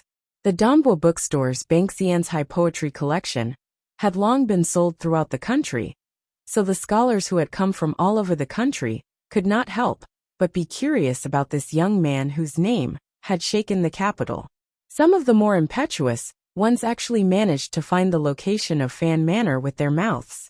But looking at the front door and the stone lions, they realized that Fan Xian was not just a talented scholar. He was actually the son of a rich and powerful family. With such a strict social hierarchy, these scholars did not dare to rashly knock on the door to pay a visit, so they could only resentfully leave. Fan Xian had only been at the Imperial College for a few days, but he had followed his superiors around to see how the scholars had fared after entering the capital. he discovered that some of the children of poor families had indeed suffered greatly after entering the capital. Although the court had long since issued an edict that all of the major bookstores in the suburbs of the capital were open to the public, and some of the temples provided temporary accommodation, living in the capital was not easy. There were still some people who were so poor that they could barely afford to eat. Thinking of the story Wu Zhu had told him in Danzhou, Fan Xian's heart stirred. He took some silver from the bookstore's account and asked the shopkeepers of Qingyu Hall to help him settle the poor scholars' lives. Since it was not an act of kindness, of course he would not let the scholars know that he was the one paying. But when he returned home, he complained to his father, who had just been promoted to Minister of Revenue. Minister Fan found that his son was now concerned about these things, and he could not help but be a little surprised.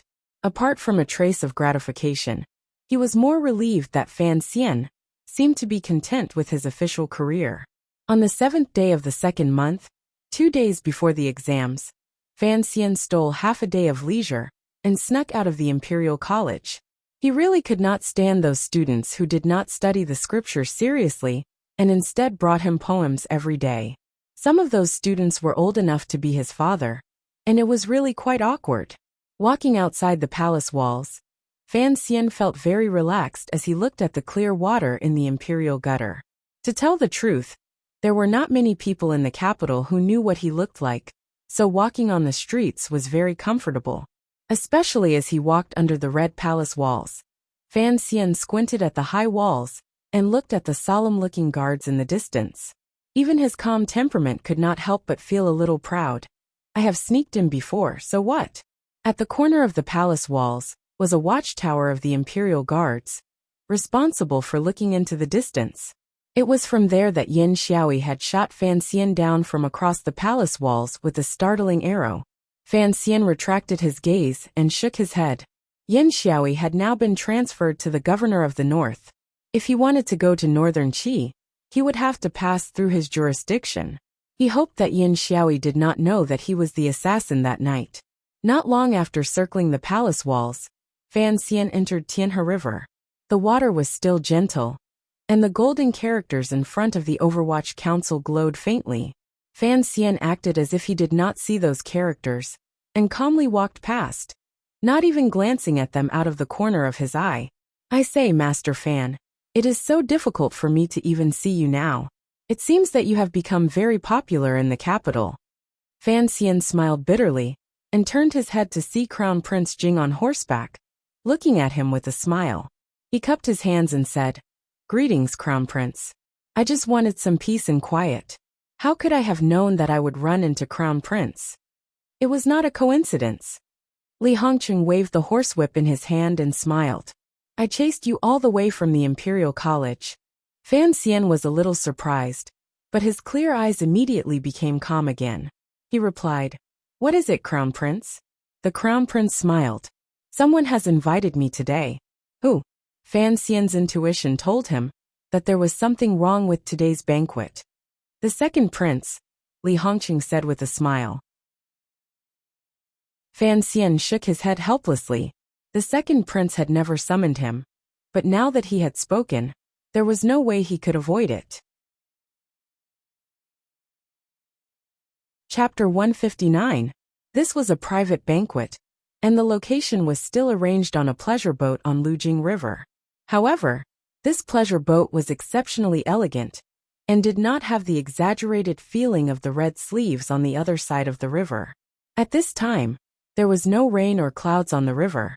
The water was calm, and under the light breeze, the water rippled gently. Compared to the melodious sounds that could be faintly heard in the distance, the pleasure boat arranged by the second prince seemed to have an otherworldly feeling, like a lonely boat on the sea. Fan Xian and Crown Prince Jing, Li Hongqing, chatted and laughed all the way to the riverside. A guard pulled the horse, and the two of them extended a hand to each other, and then they boarded the pleasure boat. Fan Xian wore a smile on his face, but he sighed in the depths of his heart. This prince seemed to be an elegant person, but he did not know why he was not content to be a prince, and insisted on stirring up so much trouble in the kingdom of Qing. On the slightly wet wooden planks, Fan Xian's feet were about to step onto the side of the boat. Suddenly, the sound of strings being plucked came from the boat. There was no murderous intent, only a sense of purity and sincerity. The song gradually began. Leaving the green waters and green mountains, I came early to a bamboo fence and a thatched cottage. Wildflowers bloomed by the roadside, and wine was squeezed from the village trough, and we ate until we were thirsty. Drunk mountain children did not advise us, and yellow flowers stuck in our white hair. A smile appeared on the corners of Fan Xian's lips, and he walked in side by side with Li Hongcheng. Listening to this song, he became more and more curious about what kind of person this second prince was. The bead curtain was lifted, and a young man dressed in green silk was sitting on a chair in a very strange posture. His head was slightly tilted, and his eyes were slightly closed.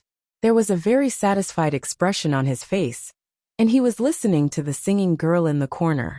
Without asking, this young man was the second prince, born to the current emperor of Qing and Lady Shu.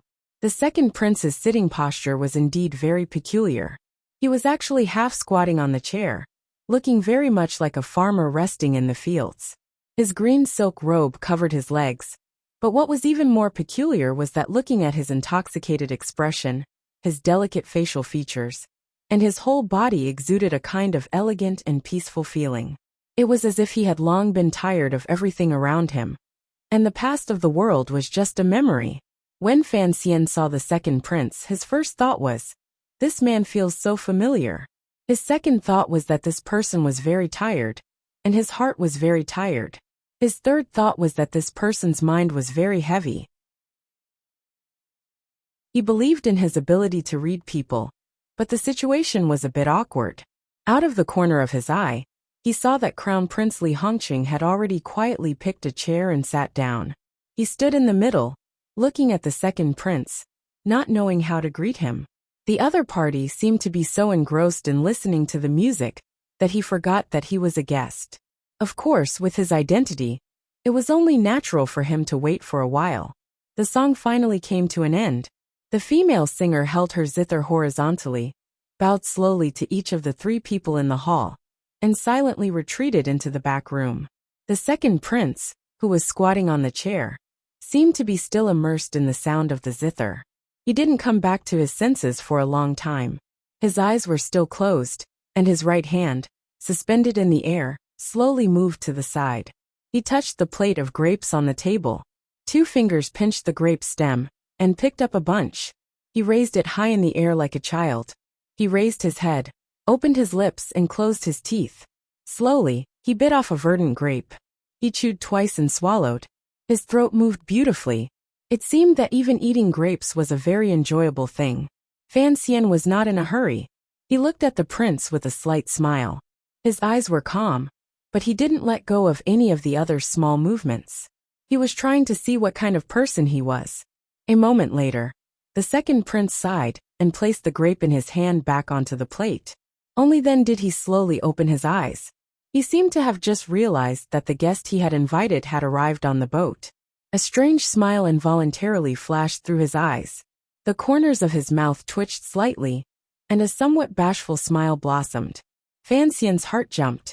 That familiar feeling grew stronger and stronger. The second prince looked calmly at Fan Xian standing in front of him. He suddenly opened his mouth and asked, "Since you've come, why don't you sit?" Crown Prince Li Hongqing sat to the side, smiling and drinking tea. He didn't say anything to help Fan Xian. Fan Xian returned a warm smile and bowed to the second prince. "Your Highness, if I don't bow, I wouldn't dare to sit." The second prince looked at Fan Xian with a slight smile. "I didn't welcome you, so you don't have to bow to me." Fan Xian smiled. "Your Highness doesn't need to welcome me. I have to bow to your Highness." The second prince smiled and shook his head. He wiped his right hand, which was stained with grape juice, carelessly on his green silk robe. "On this boat, there are only me and my brother Hongqing, as well as your brother-in-law. There aren't any princes or officials." Fan Xian chuckled and cupped his hands in salute. He didn't say anything more. He sat down in the chair across from Crown Prince Li Hongqing. Since the second prince liked to play the role of a famous scholar, although he wasn't good at it, he could still sit in a sedan chair. In reality, the conversation between the two of them didn't have any deep meaning.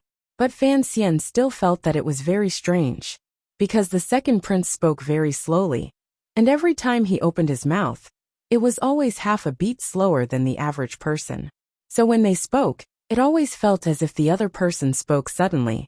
And what Fan Xian found even more interesting was that the more he looked at the second prince, the more familiar he felt. But he didn't know where this feeling of familiarity came from. He was very sure that it wasn't because of Wan Er. I paid for this pleasure boat. What do you think? The second prince seemed eager to know how Fan Xian felt about this pleasure boat. Fan Xian smiled bitterly. He then looked around at the decorations of the boat. He found that whether it was the layout, the green pots in the corners, or the paintings hanging diagonally, this pleasure boat didn't seem like a pleasure boat. It seemed more like a study. He couldn't help but shake his head and smile. Your Highness, this pleasure boat is very quiet. It doesn't fit with the word flower. The second prince smiled lightly and raised his head to look at him. Quiet is good. Fan Xian suddenly felt that this kind of conversation was a bit boring and difficult. He was just about to turn his gaze to Li Hongqing, whom he was familiar with, for help when he heard Crown Prince Jing's words ring out. I say, can you two not talk so tiredly? Li Hongqing smiled and interrupted. The second prince chuckled and said to Fan Xian, do you see? Don't think that us royal children are boring people. Besides, you are already married to Wan Er. We are family. In the future, you should see each other more often. Li Hongqing laughed before Fan Xian could. Our manner is one thing, but you are the second prince. You will be in danger if you go out. All three of them knew that he was talking about Fan Xian's attempt on Niulan Street by a Northern Qi assassin on his way to the second prince's banquet a few months ago. The three of them looked at each other. Thinking of all the things that had happened a few months ago, they couldn't help but feel a strange feeling. They all laughed at the same time. Once the laughter stopped, that matter was probably over. Fan Xian smiled bitterly.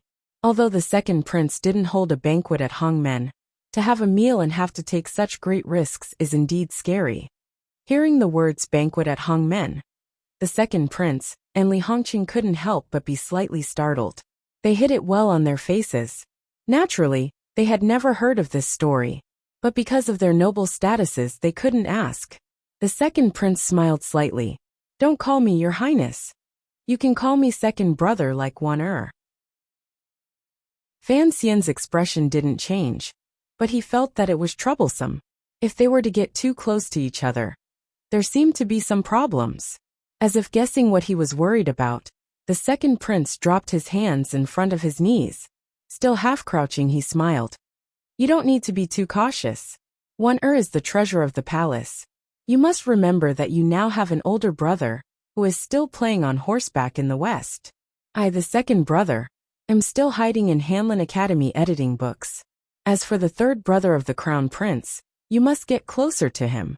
Does having more relatives bother you so much? Fan Xian smiled. These royal relatives were, of course, the source of great trouble. He replied, this is my good fortune. But it does feel a bit rude not to call you your highness. The second prince smiled bitterly. Go home and ask Wana how she calls me. After exchanging greetings, the banquet began. The table was filled with seasonal vegetables and exquisite side dishes. Fan Xian ate happily. He had long since drawn up a plan, so after familiarizing himself, he relaxed his mind. At the banquet, the three of them chatted casually about the past of the people in the capital and the works of the predecessors. The second prince was indeed deeply influenced by Lady Xu. He was well versed in the ways of literature, and he and Fan Xian got along quite well. Li Hongqing, on the other hand, talked about the wonderful stories of women and cosmetics, and couldn't help but mention Count Sinan's glorious military exploits. Once men started talking, although the second prince and Fan Xian found it inconvenient to speak, the atmosphere became lively. Fan Xian, on the other hand, kept a low profile. He only talked about the stories of Danzhou and what he had seen along the way. After the banquet, the second prince and Fan Xian both smiled and said their goodbyes. The second prince didn't send them off. He continued to crouch in his chair. For a long time, He actually maintained this position without moving. He watched Fan Xian and Li Hongqing's figures disappear from the door of the pleasure boat. Only then did he quietly sigh. "Your Highness, what do you think of Sir Fan Jr.?" asked the disciple of the second prince's relative respectfully. The second prince smiled slightly. "This brother-in-law is too cautious. He doesn't have any of the arrogance and wildness that the people of Qing have nurtured in their bones for decades. To tell the truth, I really wonder if the young Fan, who went crazy with poetry at the banquet, is the same person I met today." Having said this, he habitually lowered his head and stretched his hand to the side to touch the bunch of green grapes. The disciple immediately knew that the second prince was thinking about some extremely important matters of state. Not daring to disturb him, he quickly and quietly left through the door. After a long time, the second prince slowly raised his head. His eyes were filled with confusion. In reality, he wasn't thinking about any important matters of state. He was just thinking about the feast at Hongmen that Fan Xian had mentioned at the beginning. He had read the classics with his mother when he was young, but he still couldn't remember what this feast at Hongmen was. "My brother-in-law is indeed very knowledgeable. It looks like I'll have to go back and do some research." The second prince bit down on the green grapes in his mouth. The juice was incredibly sweet and sour. Note 1. Yuan Chu Lu Ji was intoxicated by the east wind. Living in leisure. I am slowly recovering my spirit in leisure. Chapter 160. Fan Xian sat on his horse, his buttocks uncomfortable from the kick. He smiled as he thought about the second prince, and the sense of familiarity still lingered in his heart. Of course, he knew that this was the first time they had met. As for the matter of the palace treasury, there was no need to bring it up. It was just a meeting. He plucked the tender willow branch in front of him and asked Li Hongqing, "Did the second prince want to see me today?" Li Hongqing smiled. "He is your admirer. Coincidentally, you married Princess Chen. So he used the excuse of seeing my brother-in-law to see what the immortal poet was like." Fan Xian was startled. He had not expected this to be the reason. He smiled bitterly and shook his head. After a while he sighed. "Why does the second prince look so familiar to me?" Li Hongqing had known him for many months. He knew that Fan Xian was tough to the bone and gentle on the surface, but other than the occasional crazy outbursts, he managed to maintain a calm appearance. Seeing that Fan Xian was a little absent-minded, Li Hongqing couldn't help but mutter, "You haven't met him before." Fan Xian smiled bitterly and shook his head. Although the second prince was handsome, he was not Sister Lin. Fan Xian did not have a good taste for romance. Why was he so obsessed with him? He couldn't help but smile shyly. Li Hongqing was looking at him curiously. When he saw Fan Xian smile, he suddenly froze. He stared blankly for a long time before murmuring, "I know why you find the second prince familiar." Fan Xian's eyes widened. "Why?" he asked curiously. Li Hongqing made a vomiting face. "Because you two sometimes like to smile shyly like girls." Fan Xian was surprised. He quickly wiped the smile from his lips. "That's it." Li Hongqing looked at Fan Xian's beautiful face and suddenly felt a wave of disgust.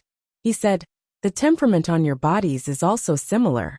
You are indeed very feminine." Nonsense. Fan Xian didn't know whether to laugh or cry, but then he thought of something. Perhaps the second prince was very similar to him in some ways. He shook his head and chased away the shocking question that had been plaguing his mind. He smiled again and made another attempt to discuss the crown prince. Then he waved his whip and urged the horse to gallop toward the capital. As he rode along the river, the horse galloped at high speed. The spring wind blew against his face, and so did the verdant willows on the riverbank. Fan Xian was too lazy to avoid them, and so he directed his tyrannical zhenqi to his face, using it all as a shameless act. He shook off the willows and rode happily. Not long after, he had shaken off the air and the guard. The horse was a little tired and gradually slowed down. Sitting on the horse, Fan Xian unconsciously turned his head to look at the water. He saw that he had already made a detour and had come to a place where there were many pleasure boats. In the distance, there was a pleasure boat that was already covered in dust. It leaned against the shore in a desolate manner. Compared to the beautiful patrons on the river and the prostitutes' boats, it looked even more miserable. Fan Xian narrowed his eyes slightly. He guessed that it must be Si Ling's pleasure boat. This pleasure boat had once carried the most popular woman in the capital, and it was the most popular place in the capital. Now it had become like this. Seeing the scene in front of him, he couldn't help but think of Si Lily, who was still languishing in the prison of the Overwatch Council. After the spring examinations, the Qing court would release Si Lily back to Northern Qi. Coincidentally, he was also the organizer of this event. He didn't know what it would be like when they met again. Back when he was in prison, he had used drugs, words, and psychological attacks to trick the woman into revealing that the mastermind behind his assassination attempt was Wu Bowen. He had promised to let her go, and had even sworn an extremely vicious oath. Originally, Fan Xian had not planned to admit to anything. He hadn't expected things to turn out like this. The corners of his mouth opened slightly, and just as Li Hongqing had said, he smiled warmly. He thought that this was a promise he had made. Behind him came the hurried sound of hooves. Li Hongqing had also shaken off the guards and followed them alone. The two horses stopped at the same time by the water's edge. They quietly watched the peaceful and magnificent scenery on the lake, occasionally glancing at the place of decay. After a while, Li Hongqing said quietly, "The night you beat up Guobaoquan, you drank with me on that pleasure boat." Fan Xian smiled and said, "We even spent a night on that pleasure boat." "What?" Li Hongqing looked at him. "Don't tell me you're feeling tender and protective feelings for the fairer sex again? Your status now is different from mine. Not to mention Si Lily, who is still in prison. There are many lovely people on the water. If you were as happy as I am every night, I'm afraid the palace would send palace guards to beat you up the next day." Fan Xian smiled bitterly. "I don't have such thoughts. I just felt something when I looked at that pleasure boat. Wu Bowen is not one of your father-in-law's people." Li Hongqing thought he didn't know these secrets, so he reminded him in a quiet voice. "I know. They are the eldest princess's people," Fan Xian replied quietly. "But since the eldest princess is no longer in the capital, I can't be bothered to think about these questions. Don't forget, the eldest princess is on good terms with the empress. She is most favored by the Empress Dowager, and, all these years, the crown prince has always trusted her." Li Hongqing looked at him quietly, as if he wanted to use these words to express something. Fan Xian smiled. "Just say what you want to say. The second prince and I have just met, and there are some things that are not convenient to say. Since I've shaken off the guards, I want to speak with you in private." The two horses slowly walked forward, their heads occasionally rubbing against each other to show their affection. Li Hongqing pulled out the green willow branch in front of him and said quietly, "After you return from Northern Qi, you will probably be in charge of the palace treasury. Whether it is the Eastern Palace or the second prince, they all need you. I think you understand this." Fan Xian smiled and didn't say anything, listening to him continue. "Although the Eastern Palace is showing goodwill to you now, that is because the eldest princess has left the capital. Although I don't know why the eldest princess hates you so much, I know that in the eyes of the Eastern Palace, 1,000 of you are not worth a single word from the eldest princess. So you cannot trust the Eastern Palace." Li Hongqing said very seriously, "Our families have been friends for generations. You and I can be considered friends. So I want to remind you that if it really comes down to it, whether for public or private reasons, I hope you will lean to that side." He pointed at a lone mountain on the other side of the river.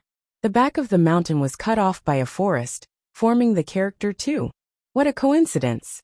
Fan Xian followed the direction of his finger and smiled bitterly as he shook his head. "Lining up is a very stupid thing to do. Hongqing, I advise you not to line up too early. It's not a coincidence. That is the second prince's courtyard." Li Hongqing smiled. "What you say is very similar to what my father said. But there are always many things to do in this world." Fan Xian shook his head in disagreement. "After seeing the second prince today, I feel very strange. He is like a crystal. Why is he not willing to be like King Jing and be a peaceful prince?" When Li Hongqing heard him mention his father, his eyes gradually grew cold. The warm smile of the past, like the spring breeze, also disappeared. He said lightly, There are no private matters in the emperor's family. There are many things that you cannot hide from even if you want to. You should remember how the previous emperor, who was my grandfather, ascended to the throne. 2 princes were assassinated on the same day. Back then, there was a storm of blood in Jingdo. If you could go back in time, wouldn't you also ask them why they wouldn't let you go? Fan Xian felt a chill in his heart. He forced a smile to hide his emotions. Back then, the country had just been founded, and it was not the same as the current peaceful scene. If the second prince had been willing to let you go, the Eastern Palace would not have done anything. Look at King Jing growing flowers and grass in his manor every day. Isn't he also very happy? The second prince can see that he really likes literature. Why can't he learn from your father? You've seen the emperor, and you've seen the eldest princess. My father is ranked second, but look at his appearance. He is already an old man. Li Hongqing said with a smile that was not quite a smile. Would giving way really have a good result? My father always has a grievance in his heart.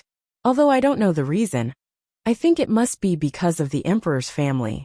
In reality, Crown Prince Jing had guessed the real reason why King Jing was now a gardener. Fan Xian frowned. But you shouldn't have followed the second prince so closely. No matter how you look at it, he is the most unlikely person. In reality, given his friendship with Li Hongqing, these words were already too direct. After Li Hongqing heard this, he was slightly startled. Then a smile rose to his face. He knew that Fan Xian truly considered him a friend. In a quiet voice he was moved. If parents bring some desserts and place them in front of the children, we must first indicate that we want to eat them. Then when the parents distribute the food, they will first think of you. Fan Xian smiled. The second prince has always been expressing his attitude. Correct. Li Hongqing's gaze left Fan Xian's face. Across the small mountain on the other side of the Lujing River, he looked at the faintly visible Tsang mountain range in the distant sky. In a quiet voice he said, "The previous emperor was lucky because he only had 2 sons. The emperor is also lucky because he only has 3 sons. But when the great prince returns, who knows what problems will arise? So the second prince must be the first to express his attitude and fight for all the power he can. I still don't understand why you chose him." The reason is simple. Li Hongqing smiled. I find him more pleasing to the eye. Fan Xian raised his eyebrows. He knew that the truth of these words could be counted as 3 out of 7. He could not completely believe it. But his eyes looked at the warm smile on Crown Prince Jing's face, and his face showed no expression. He was not a noble man who wished to be good to himself. He knew that there were many things in this world that he could not avoid. So from the beginning, he had never thought of hiding. A man in this world should be happy. Of course, in this process there might be more to it. Before entering the city, Li Hongqing very naturally said that he wanted to go sit in a certain restaurant. Fan Xian was too lazy to accompany him, so he raised his hand to bid farewell.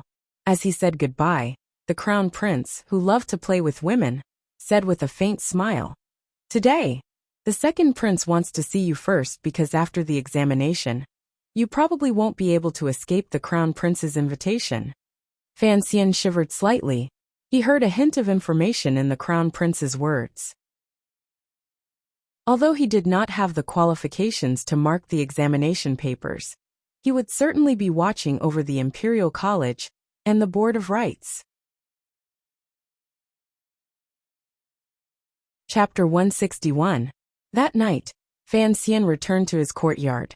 He talked with Wan about his meeting with the second prince during the day.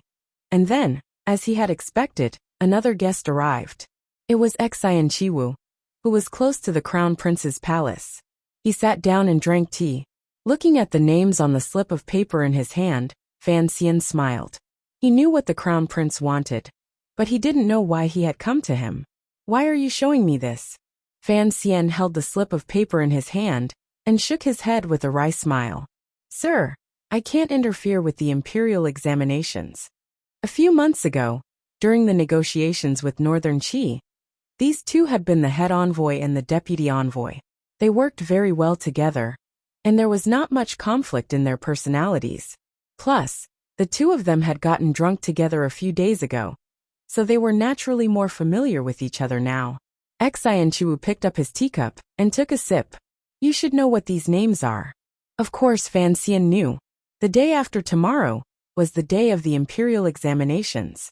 At this critical juncture, all the manors were secretly communicating with each other like wives and grooms. The back door sills were almost broken from the trampling. It was said that even the head of the Board of Rites, Guo Yu, was annoyed. He didn't want to offend too many nobles, so he asked for an imperial edict and hid in the palace. The other 4 examiners and supervisors had already treated the Imperial College as their own manors, and didn't dare return to their manors. But with the power of the Eastern Palace, if the Crown Prince wanted to promote some of his own young talents in the imperial examinations, he should have a way. Everyone knew that Guo Yu was a staunch supporter of the Eastern Palace. If he just sent a word, there shouldn't be any problems. Why did he come looking for Fan Xian? As if sensing his confusion, Xianqiwu smiled and shook his head. Sir Fan, you are talented, and everyone admires you. But it seems that you don't understand many of the rules in the capital. The imperial examination rules of this dynasty are all based on the previous dynasty's rules, and there aren't many changes. In order to prevent cheating, the examinees' papers have to be copied again to prevent their handwriting from being recognized. The most important step, however, is the step of covering their names. Xianqiwu continued. The 6 names on the paper are all people I've met personally. He smiled. They are all talented people. Fan Xian had always thought of himself as a very calm person, but after Xianqiwu left, he sat quietly in the study and looked at the note in his hand. He was still somewhat angry. The day after tomorrow was the day of the general examinations, and it was only today that he found out that, in addition to being the CEO, the teacher, and the supervisor, he also played a very troublesome and important role among the examiners. In their previous conversation, Xianqiwu had told him that the court had already issued an edict ordering Fan Xian, a 5th-level official of the Imperial College, to be the clerk of the examination. The clerk of the examination was a rather strange position, but it was actually an official who was fully responsible for the order of the examination. He held considerable power in his hands. More importantly, after the examination papers were sealed, and before the officials of the Board of Rites and the Imperial College began to copy the papers again, the clerk of the examination was in charge of the sealing of the names. Anyone who wanted to play tricks in this examination would first have to deal with the blanking of their names. Even if the students behind them had bribed the officials of the Board of Rites, or even the examiners, if they did not tamper with the blanking of the names, the examiners would not be able to do anything. After so many years of the examination, the officials of the Kingdom of Qing had long become proficient in these fraudulent transactions. The distribution of power among the various factions had also become somewhat predictable, but because it was the famous Fan Xian who had inexplicably taken the position of clerk of the examination, the various factions in the court could not help but feel uncertain. No one knew what this young immortal fan of poetry would do. That was why the Crown Prince had unhesitatingly asked Xianqiwu to come to Fan Manor first. He believed that Fan Xian would not go against his wishes. And these days, the Crown Prince believed that the Eastern Palace had given Fan Xian enough rewards. It was time for Fan Xian to show his attitude. Fan Xian looked at the 6 names on the paper again and smiled. He crushed the paper into powder and slowly walked back to his bedroom. He felt a sense of gratitude towards the second prince. If the second prince had done the same thing, he would have been caught in the middle. It would have been very difficult to deal with. But he had still somewhat underestimated the complexity of the matter. Lin Wanner sat at the table and smiled at him. She then gently knocked on the table. The white paper next to her finger looked chillingly clean. Fan Xian sighed and slapped his forehead. Don't tell me it's a person's name written on it. Lin Wanner giggled and stood up from the stool. She walked to his side and held his arm. You are indeed a smart man, my husband. Fan Xian smiled bitterly. I had thought that before going to Northern Qi, we could rest and recuperate in the capital. Who knew? He finally couldn't help but curse in a low voice. Who made me a mediator? My father, your father. Lin Wanner looked at him bitterly. Although this position is not as important as a promotion, it is a very important position. According to the tradition of previous years, after the examination, the students will enter the court as officials. In the future, when they see you, they will have to call you teacher. It is a very important position. Fan Xian said unhappily. Aren't our two not-so-close fathers a bit too enthusiastic? I'm only 17. In the future, when I go to court, will I have a group of pedantic middle-aged Hanlin scholars bow to me? Lin Wanner's worry was swept away. She laughed. Right now your reputation in the capital is too great. This time, someone even recommended you to be a teacher. If it weren't for the fact that you were rejected by the palace because you were too young, you could have been the youngest examiner in hundreds of years. Fan Xian said, It's not a good thing. Now I regret that drunken fit in the palace. But there was no medicine for regret in this world. He carefully looked at the paper his wife handed him, and found that some of the names on it were familiar. They were all famous scholars in the capital. Some of them he had interacted with before, and they were indeed talented. Seeing this, Fan Xian felt a bit more at ease. Since I am the clerk of the examination, why did they come to the manor so brazenly? Fan Xian sighed and said, This slip of paper is the evidence of their fraud. To send it to my hands, they are a bit too daring. It's the old rules. Lin Wanner had lived in the palace for a long time, so she naturally knew these things. She explained. In the past, although the clerk of the examination was important, the position was too low, so no one paid much attention to it. In any case, if someone in the palace wanted to cultivate a few trusted aides, the clerk could only pretend he didn't see it. But this year, it is my husband's turn to take this position. Those people are afraid of your methods and background, but they don't understand your temperament. That's why they came to greet you in advance as a sign of politeness and respect. Of course, those officials who think they can't curry favor with you will follow the old rules and go to the examiner's door. They won't dare to harass you. If that's the case, then all I have to do is follow the old rules. Fan Xian frowned slightly. He really hadn't thought that the Qing Kingdom's bureaucracy had fallen to such an extent. When he thought of the students who toiled away their days in foreign institutions, he couldn't help but feel a bit uncomfortable. Do what you want. Lin Wanner was no ordinary person, she said quietly. Even if you don't give face to any of these people, who would dare to do anything to you? Fan Xian smiled bitterly. She was a princess, so of course she wasn't afraid of anyone. Although he had a powerful background, her brother, the crown prince, wanted to see how he would react. He turned to ask, Who sent these names? There were only 3 pieces of paper, not as many as he thought. Lin Wanner smiled shyly. Actually, it's all because of me. Fan Xian was surprised. What do you mean? Lin Wanner replied. I went to the palace today and sat in Lady Ning's palace. You know that when I was a child, I always played by her side. This is one of them. She continued to frown. As for the other 2 pieces of paper, one was sent by Mr. Yuan by my father, and the other was sent by Sir Qin of the Bureau of Military Affairs. Fan Xian shook his head. Lady Ning represented the great prince, who was still far away in the west. Since the prime minister had sent him to the position of vice minister, there was no reason for him not to make use of his son-in-law. But as for Sir Qin of the Bureau of Military Affairs, although Fan Xian had never met him, he knew that he was a veteran of 3 dynasties and a powerful figure in the military. Why would he meddle in the civil examinations instead of training a few generals? Forget it.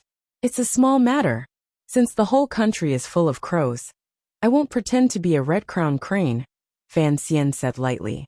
He destroyed all of the notes.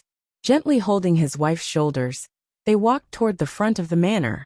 On the 9th day of the 2nd month, the day of the examination, the scholars of the Kingdom of Qing would sell everything they had learned in the past 10 years to the emperor's family.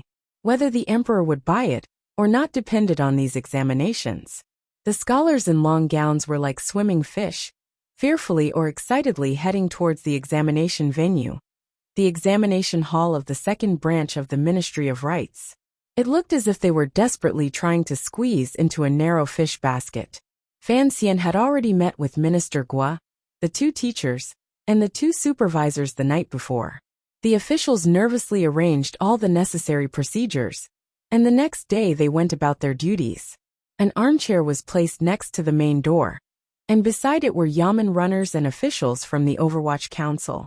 Fan Xian sat calmly in the armchair in the middle of the crowd, coldly watching the students walk past him. Students walked in front of him. No matter young or old, they all bowed respectfully. Those who knew Fan Xian respected his reputation. Those who didn't know Fan Xian respected his position. At the door, Fan Xian's ruthless officials had already pulled back the cloth curtains and begun to search the students one by one, strictly preventing them from bringing in prohibited items.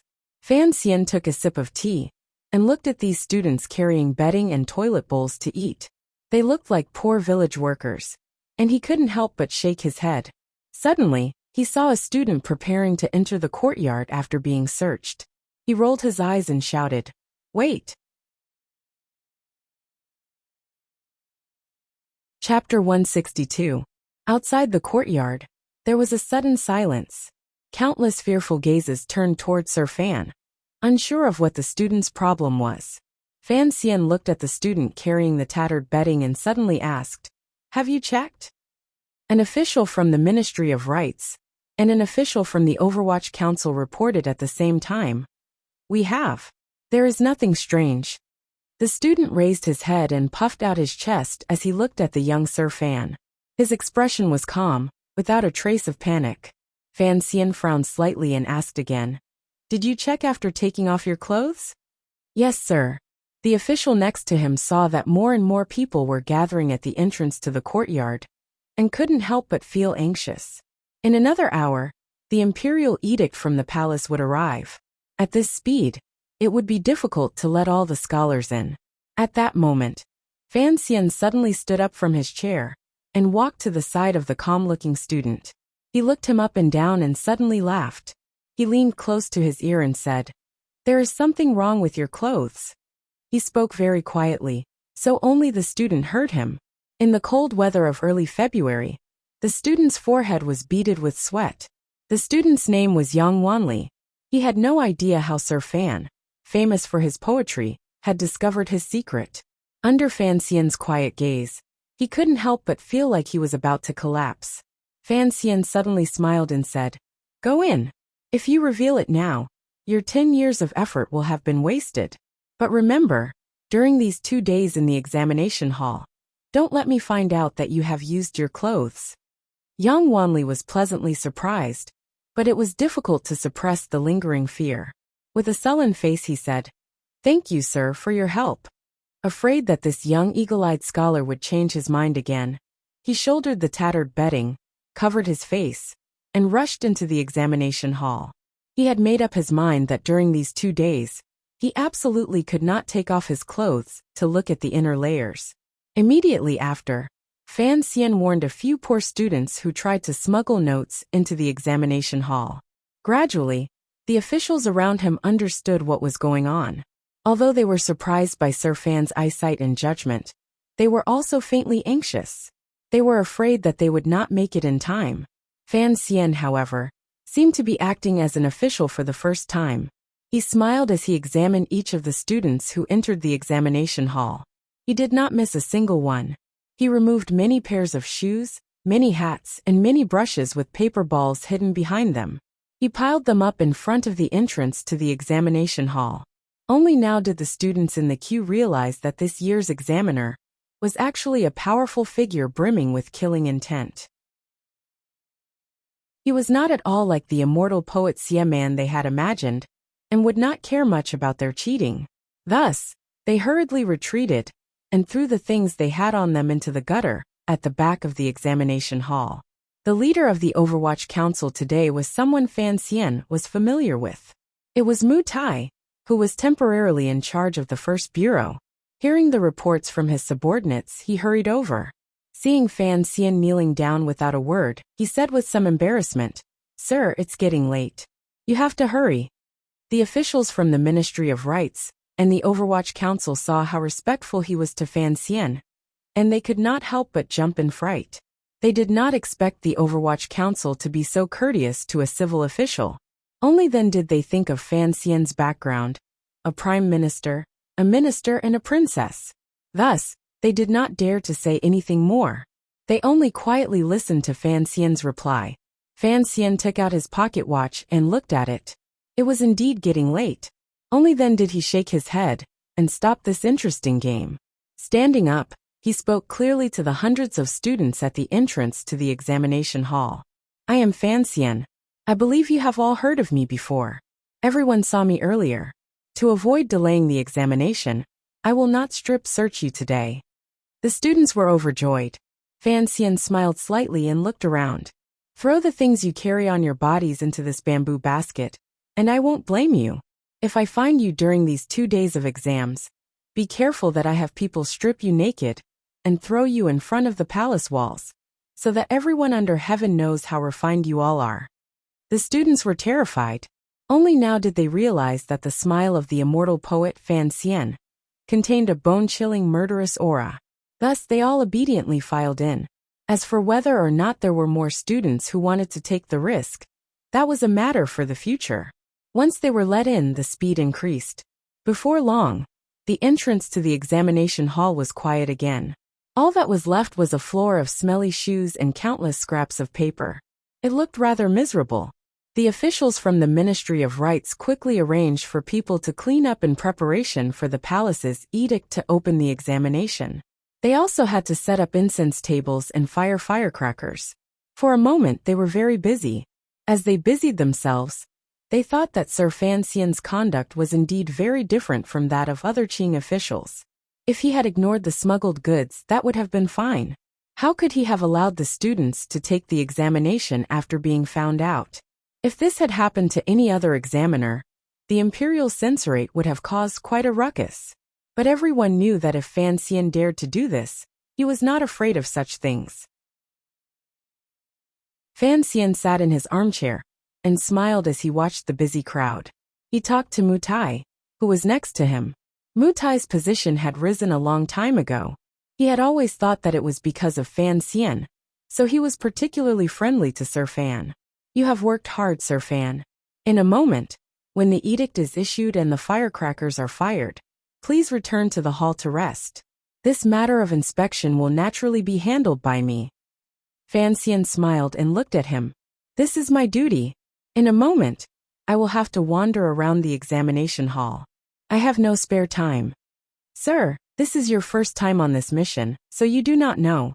Actually, once you enter the examination hall, there is no need to worry too much. Mu Tai thought that this young nobleman did not know the unwritten rules of the examination, and so he spoke with a smile. Fan Xian suddenly turned and asked in a low voice, Will you be going to Northern Qi, Sir Mu? Mu Tai was taken aback. He had not been prepared for this, and so he replied without thinking, The council is still making arrangements, but it should be a matter of the 4th Bureau. I may not be able to get involved. He suddenly thought of something. Sir Fan Jr. could write poetry, but he didn't like it. Instead, he liked to run small businesses.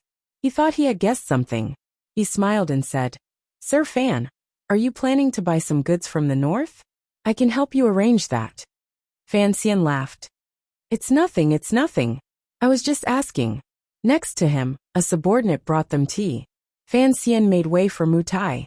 Mu Tai asked curiously, Sir Fan, it seems that you are in a good mood today. The corners of Fan Xian's lips curled up, and an indescribable expression flashed in his eyes. He seemed to be thinking of something, and after a while he said softly, Actually, I have always thought that studying without having to take an exam is the greatest joy in life. After entering the capital, what I was most afraid of was the exams. I didn't expect that in a year and 2 hours, I would become a scholar.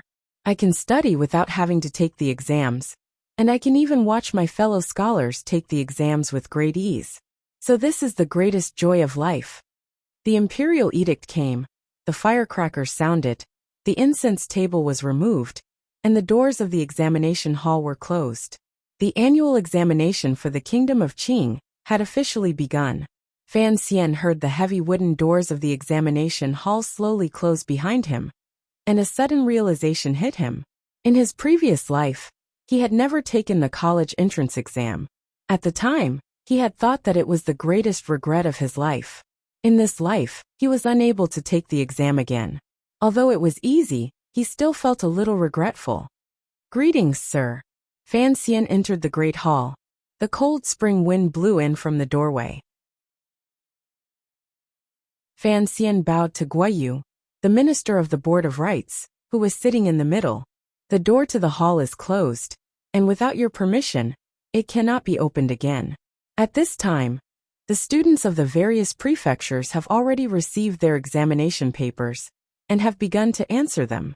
The corner door, which is responsible for bringing in food and water, is guarded by Sir Mu of the Overwatch Council and the officials of the Board of Rites. There should be no problem." Guoyu looked at the young fifth-level official below him. He looked at his handsome face and frowned imperceptibly. Then he smiled and said, "Thank you for your hard work, Sir Fan." He then turned to the two examiners beside him and said, "According to the rules of previous years, after 2 hours, you will go down and patrol the grounds." The two examiners of the examination were the Imperial College of Learning, and the other was a scholar of the Tungguan Pavilion. Both were personally appointed by His Majesty. Hearing Guoyu's words, they nodded and said, "As you wish, sir."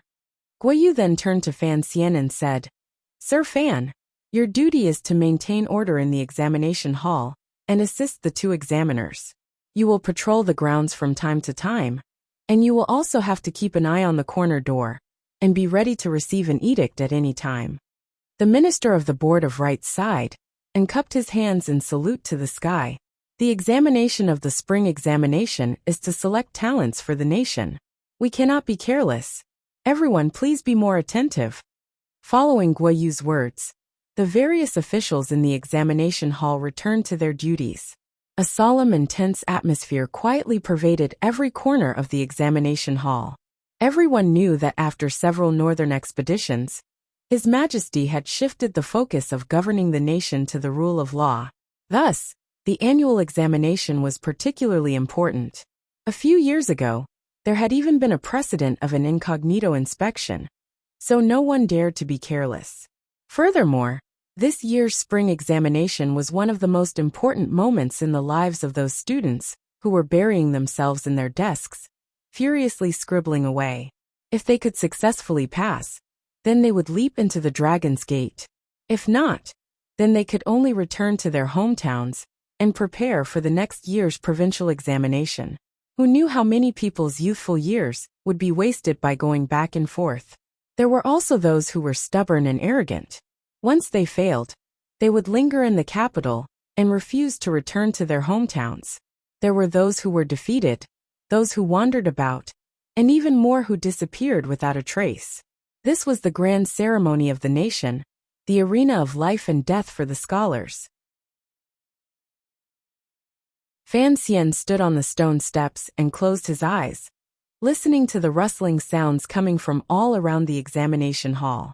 He thought of the slips of paper the crown prince and others had handed him, and a strange smile rose to the corners of his lips. Chapter 163. The sun gradually rose, dispersing the chill in the exam hall. The nervous students finally had a chance to warm up. They kept rubbing their hands together to ensure that their handwriting would not appear too stiff. Calligraphy was one of the criteria for grading, so even though the exam had already begun, most of them were still working on their scripts. They were not in a hurry to put pen to paper. It seemed that most of the scholars in the exam hall were pitiful people who had once had painful experiences. Fan Xian walked around the exam hall with a smile on his face. He tried not to make any noise with his footsteps, so as not to disturb the students' thoughts. Strangely enough, when the students were solving the exam, they were often most afraid of the examiners passing by them, or of looking at their exam papers. But when these students found out that the person standing next to them was the famous Sir Fan Jr. at the entrance of the exam hall, they could not help but feel a little more confident. Fan Xian was not like the two lecturers and supervisors, whose faces were full of solemnity. On the contrary, he wore a smile like the light of the sun. Any student who dared to raise their head to look at Fan Xian's face always felt that the smile on Sir Fan Jr.'s face was encouraging them. After walking around the exam hall, Fan Xian returned to the corner gate.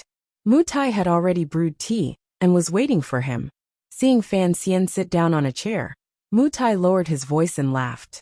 "It's quite stuffy, Sir Fan. It's most suitable to rest here. The corner gate is connected to the outside world, so it's not that uncomfortable." Fan Xian smiled. If he really went back to the main hall and sat with Minister Gua, he was afraid that he would not be happy, and he would not be comfortable either. As he sipped his tea, he thought of something strange. The Crown Prince had only given him 6 people on the list, but He Zhongwei's name was not among them. After he entered the capital, he learned that He Zhongwei was a student of the Grand Scholar, and also a hidden official of the Eastern Palace. Logically speaking, he should be participating in the spring examinations. For the time being, he put this matter aside. Through the many small doors, he cast his gaze towards the innermost part of the exam hall. He felt a sense of absurdity. He had only used his drunken stupor to act as Li Tai Bai, and had published a collection of poems. Now he was sitting here as an invigilator. Life was indeed a very unfair thing. Those students who were still diligently writing, if they knew that the results of the examination had already been divided up like watermelons by those important figures in the court and palace, what would they think? Time seemed to pass very slowly. Fan Xian had almost fallen asleep on the chair in the corner door when he realized that the sun had just moved to the center. The relevant Yamen had already sent people to deliver lunch. Naturally, there were people at Jiamen to receive them. After carefully inspecting the utensils and discovering that there were no abnormalities, they carried 6 of the food boxes to the central hall. Fan Xian went to the central hall and ate lunch with the officials while listening to them talk about what had happened in the morning. In the southeast corner, the supervisor had caught a cheating student. The supervisor shook his head and sighed. "I've seen cheating students, but I've never seen a cheating student like this." He actually put the entire strategy book under his desk and copied it. He thought there were curtains all around, so no one would find out. How could he have known that the eyes of the patrolling officials were so sharp? Guoyu, the director of the Board of Rights, suddenly frowned. How did he bring this book in? Fan Xian knew that this was his mistake. He smiled and replied, "The inspection was too slow earlier, and the officials of the Overwatch Council urged me, so I was a little anxious, afraid that I would miss the time set by His Majesty. And so I made a mistake. Please forgive me, sir." He was asking for forgiveness, but he pushed half of the responsibility to the Overwatch Council. Guoyu looked at him and grunted. He did not make things difficult for him. After all, this kind of small matter had never been eliminated in the imperial examinations. He could not use this to attack Fan Xian. He only said evenly, "Sir Fan is new to this matter and lacks experience. You all must help him." Fan Xian smiled and cupped his hands in greeting to the officials around him, especially to his direct superior, the Imperial College headmaster. "Sir Headmaster, I am untalented and inexperienced. Please watch over me." The Imperial College headmaster was Shu the scholar, who had been pointed out by His Majesty that day in the palace hall. He was originally a student of Zhuang Mohan, but he was proud to be a citizen of Qing, so he did not hold a grudge against Fan Xian for provoking Zhuang Mohan to the point of vomiting blood. Instead, he pointed at Fan Xian and laughed. "Sir Fengzheng, if you are untalented and inexperienced, who in the kingdom of Qing would dare to call themselves talented?" The other supervisor and supervisor all laughed and agreed, making fun of Fan Xian. As the greatest scholar of the kingdom of Qing, if it were not for his astonishing knowledge, Sir Fan would be writing furiously in the hall right now. If he was hungry, he would be eating a few steamed buns. How could he be sitting here eating? Hearing this, even Guoyu couldn't help but laugh. Fan Xian had no confidence in his own ability, but it seemed that whether it was in the officialdom of Jingdo or in the kingdom of Qing, everyone's confidence in Fan Xian was much stronger than his own. The students in the exam hall were still nervously doing their exams, and the sky was gradually darkening. Fan Xian walked around the exam hall a few times, looking at everyone's exam papers. He found a few people with real talent, and couldn't help but stop to take a look. Although he had read the classics of this world when he was in Danzhou, he had never thought about entering the official career through the imperial examinations. So if he really wanted to write such essays, he was afraid that he would not be as good as most people. But after all, he had lived 2 lives. To put it bluntly, he was a well-read person, and he had a good eye. He secretly memorized the names of those people, and then walked to the corner door. He pretended to yawn and tilted his head. He found that Mu Tai was already half lying in a chair, almost asleep. He could not help but laugh. This Mu Tai was a wonderful person, and naturally had the ability to get things done. Otherwise, Chen Pingping would not have let him take over part of the power of the First Bureau. But his ability to conduct himself was lacking. Perhaps it was because he had just begun to learn how to flatter people. But every time he saw Fan Xian, he was incomparably respectful. For some reason, it made Fan Xian feel a little uncomfortable. "Sir, the corner door cannot be opened." Seeing that Fan Xian had walked to a secluded place beside the corner door, an Overwatch Council official showed a troubled expression. He stepped forward and stopped him. Other than delivering food and water, the corner door must always be closed. "I know the rules." Fan Xian smiled.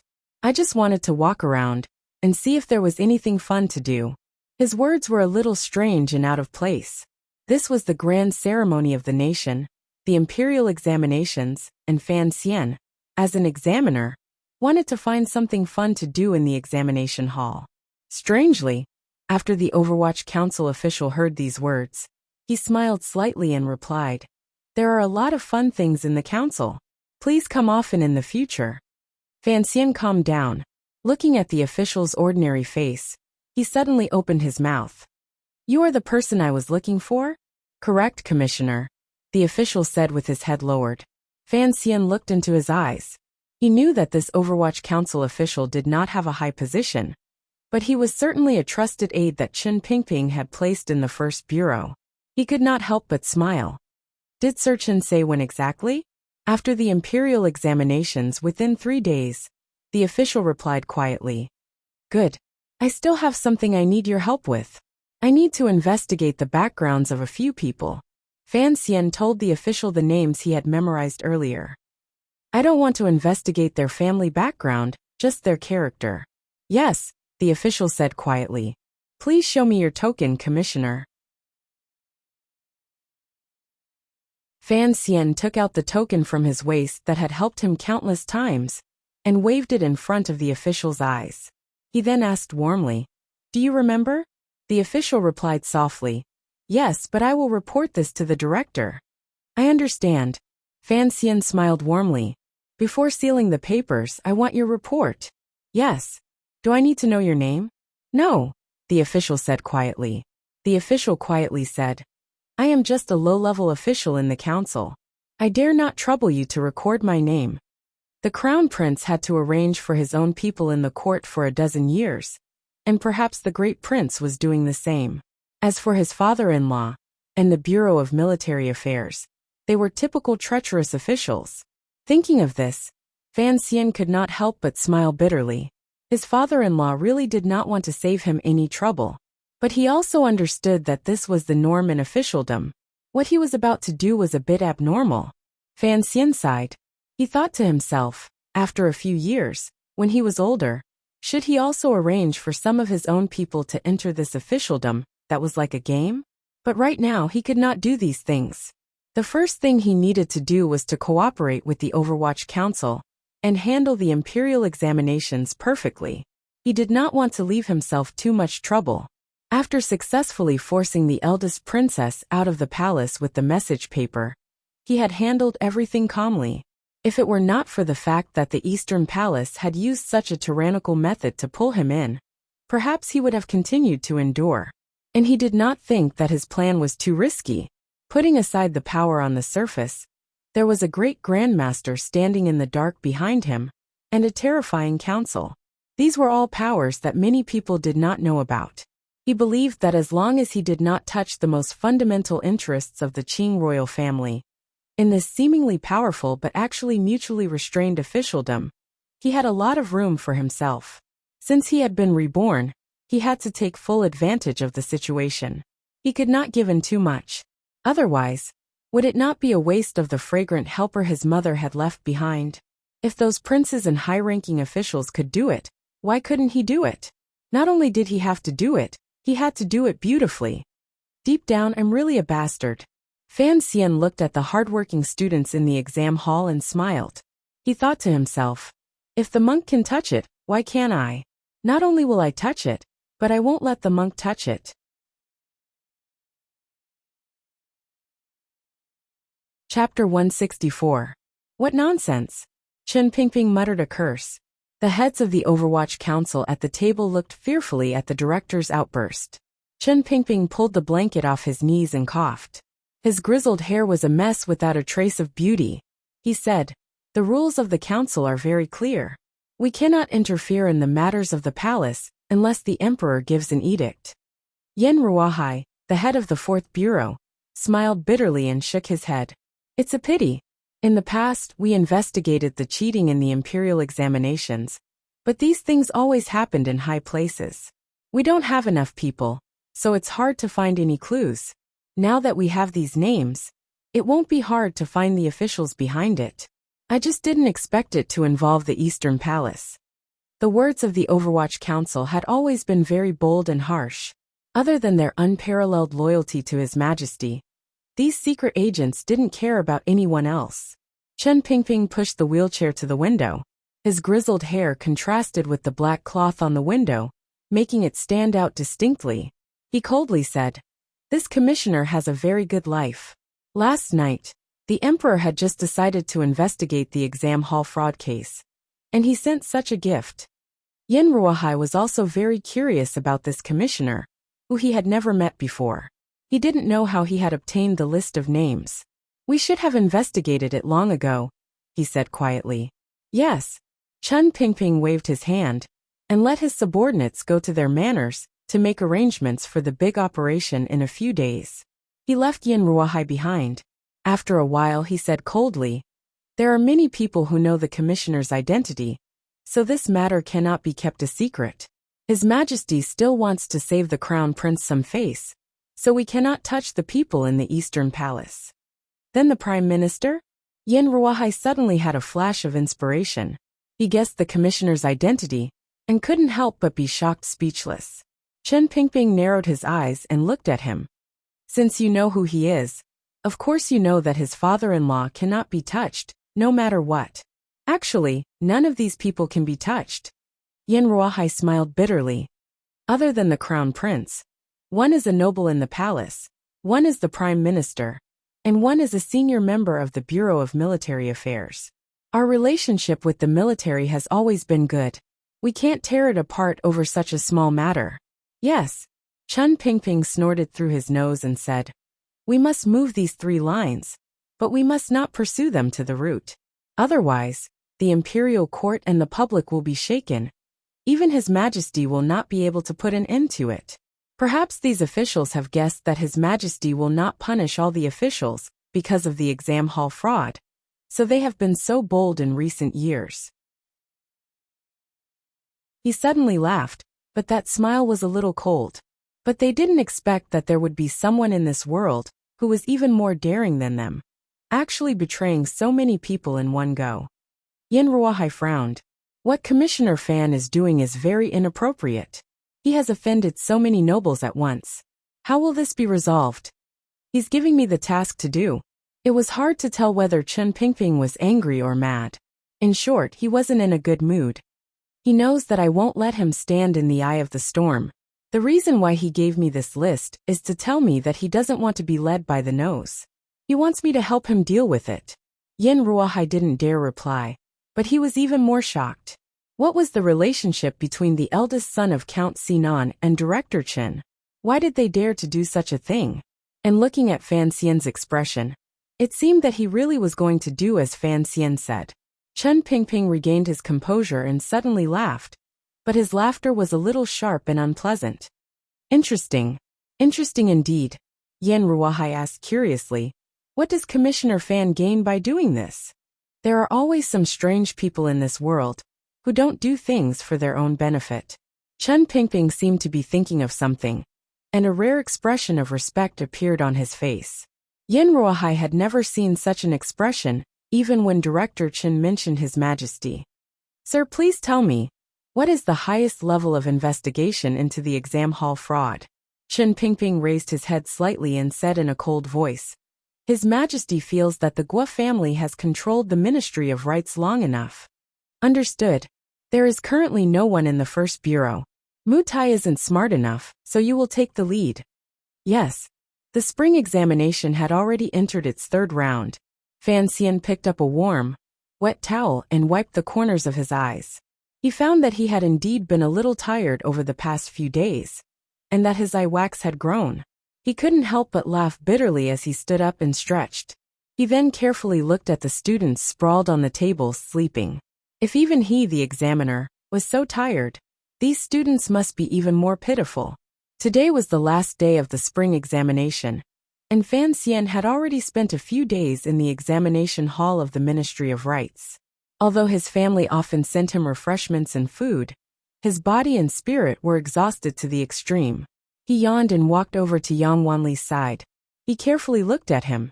In the past few days, he found that this student named Yang Wanli had been very well behaved. The things he had tucked in his clothes had not been touched, and he couldn't help but feel a little happy. What surprised him even more was that this Yang Wanli actually had quite a bit of talent. Although a few of the caveats were not watertight, and his opinions were not grand and imposing, they were practical and unpretentious, which suited Fan Xian's temperament. The unnamed official of the Overwatch Council had also reported back. This Yang Wanli came from a poor family, and he had studied in the clan school in Chuanzhou since he was a child. His results in the provincial examinations were excellent, and Fan Xian, and he had a friendship that exposed cheating, so he couldn't help but pay more attention. At this time, Yang Wanli had already finished the last test. He was looking tiredly to see if he had made any mistakes. Out of the corner of his eye, he saw that Sir Fan had once again come to his side, and he couldn't help but feel a little nervous. Although they were in the examination hall, and Fan Xian naturally couldn't talk to the examinees, Yang Wanli's mind was a little dazed after a few days of torment. He boldly pinched the lapels of his clothes, and then gave Fan Xian a pitiful look. It seemed that he was asking the young examiner how he had found out that he had smuggled something inside the examination hall. Fan Xian couldn't help but laugh. With your talent, did you really need to resort to such methods? It wasn't convenient for him to talk, so he only used his right index finger to lightly point at Yang Wanli's bedding. Yang Wanli was confused. He looked down and saw the black bedding behind him. He then looked at the long satin gown that, although it hadn't been washed for many days, still exuded an air of nobility. His heart jumped, and he knew how he had given himself away. Just think, which examinee could afford to wear a washed silk gown and carry a roll of black bedding into the examination hall? He couldn't help but laugh foolishly. Fan Xian smiled slightly and made a decision in his heart. He put his hands behind his back and strolled back. It was already night, and the examinees gradually left the examination hall of the Ministry of Rights. After a few days of torment, everyone had long been exhausted. They yawned endlessly, and their bodies stank. Their faces were full of confusion. There were still a few slow examinees who were still bent over their desks, biting their brushes.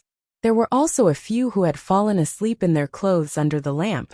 It wasn't time yet, so naturally, the examiners didn't bother with them.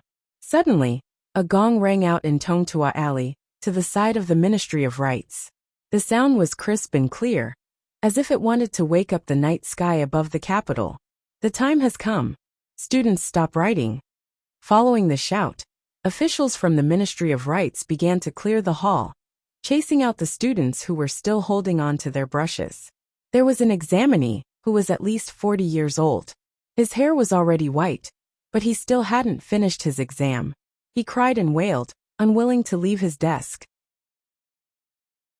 In the end, he was tragically dragged out by several officials from the Overwatch Council. After a long time, the crowd seemed to still be able to hear the examinees wailing, unpleasant voice echoing outside the examination hall of the Ministry of Rights. Fan Xian sighed, but there was no sympathy in his heart. In this world, it was the same in that world. What you could do, what you were suited to do, it all depended on your own efforts.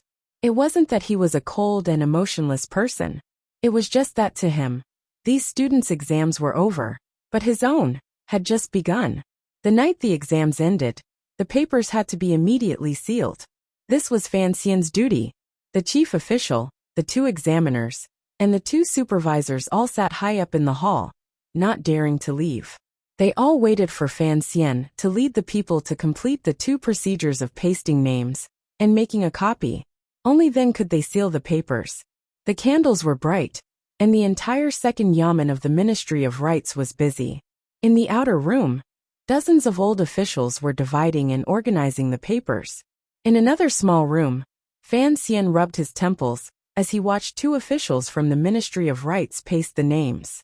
Before all the papers were pasted on, they had to first be sent to Fan Xian. Fan Xian didn't dare to be negligent.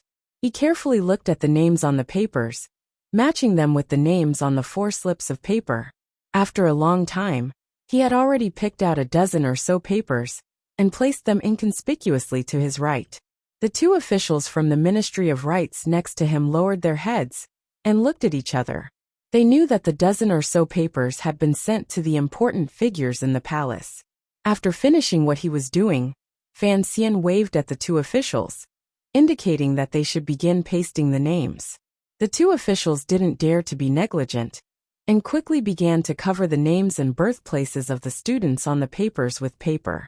Fan Xian didn't try to avoid suspicion. He carefully watched from the side, and finally realized how these officials of the kingdom of Qing did this. It turned out that when pasting the names on the papers that he had picked out, the strips of paper used were slightly shorter than those used by ordinary students. Fan Xian couldn't help but laugh as he watched the officials from the Ministry of Rights solemnly paste a short slip of paper onto the exam papers he had chosen. If Guo Yu were to find out in the future that not all of these exam papers had been requested by high-ranking officials of the court, and that some of them had been written by talented scholars that he had taken a liking to, such as that simpleton Yang Wanli, would Guo Yu be so angry that he would vomit blood? What he didn't know was that if his little trick fell into the hands of the elders of the Overwatch Council, Guo Yu wouldn't even have the chance to vomit blood. Chapter 165. It was a thin strip of paper that had very little difference in the length of the name. If one were to look at it casually, they would not be able to see anything strange. But if the transcriber was aware, he would certainly be able to tell. Fan Xian watched as Yang Wanli's paper was pasted with a short strip of paper, and for some reason, his mood became extremely good. He smiled and shook his head. He could not help but ask, even if they were picked out, how do I mark them when copying? The official beside him smiled awkwardly. He knew that this newly famous person still did not understand the rules.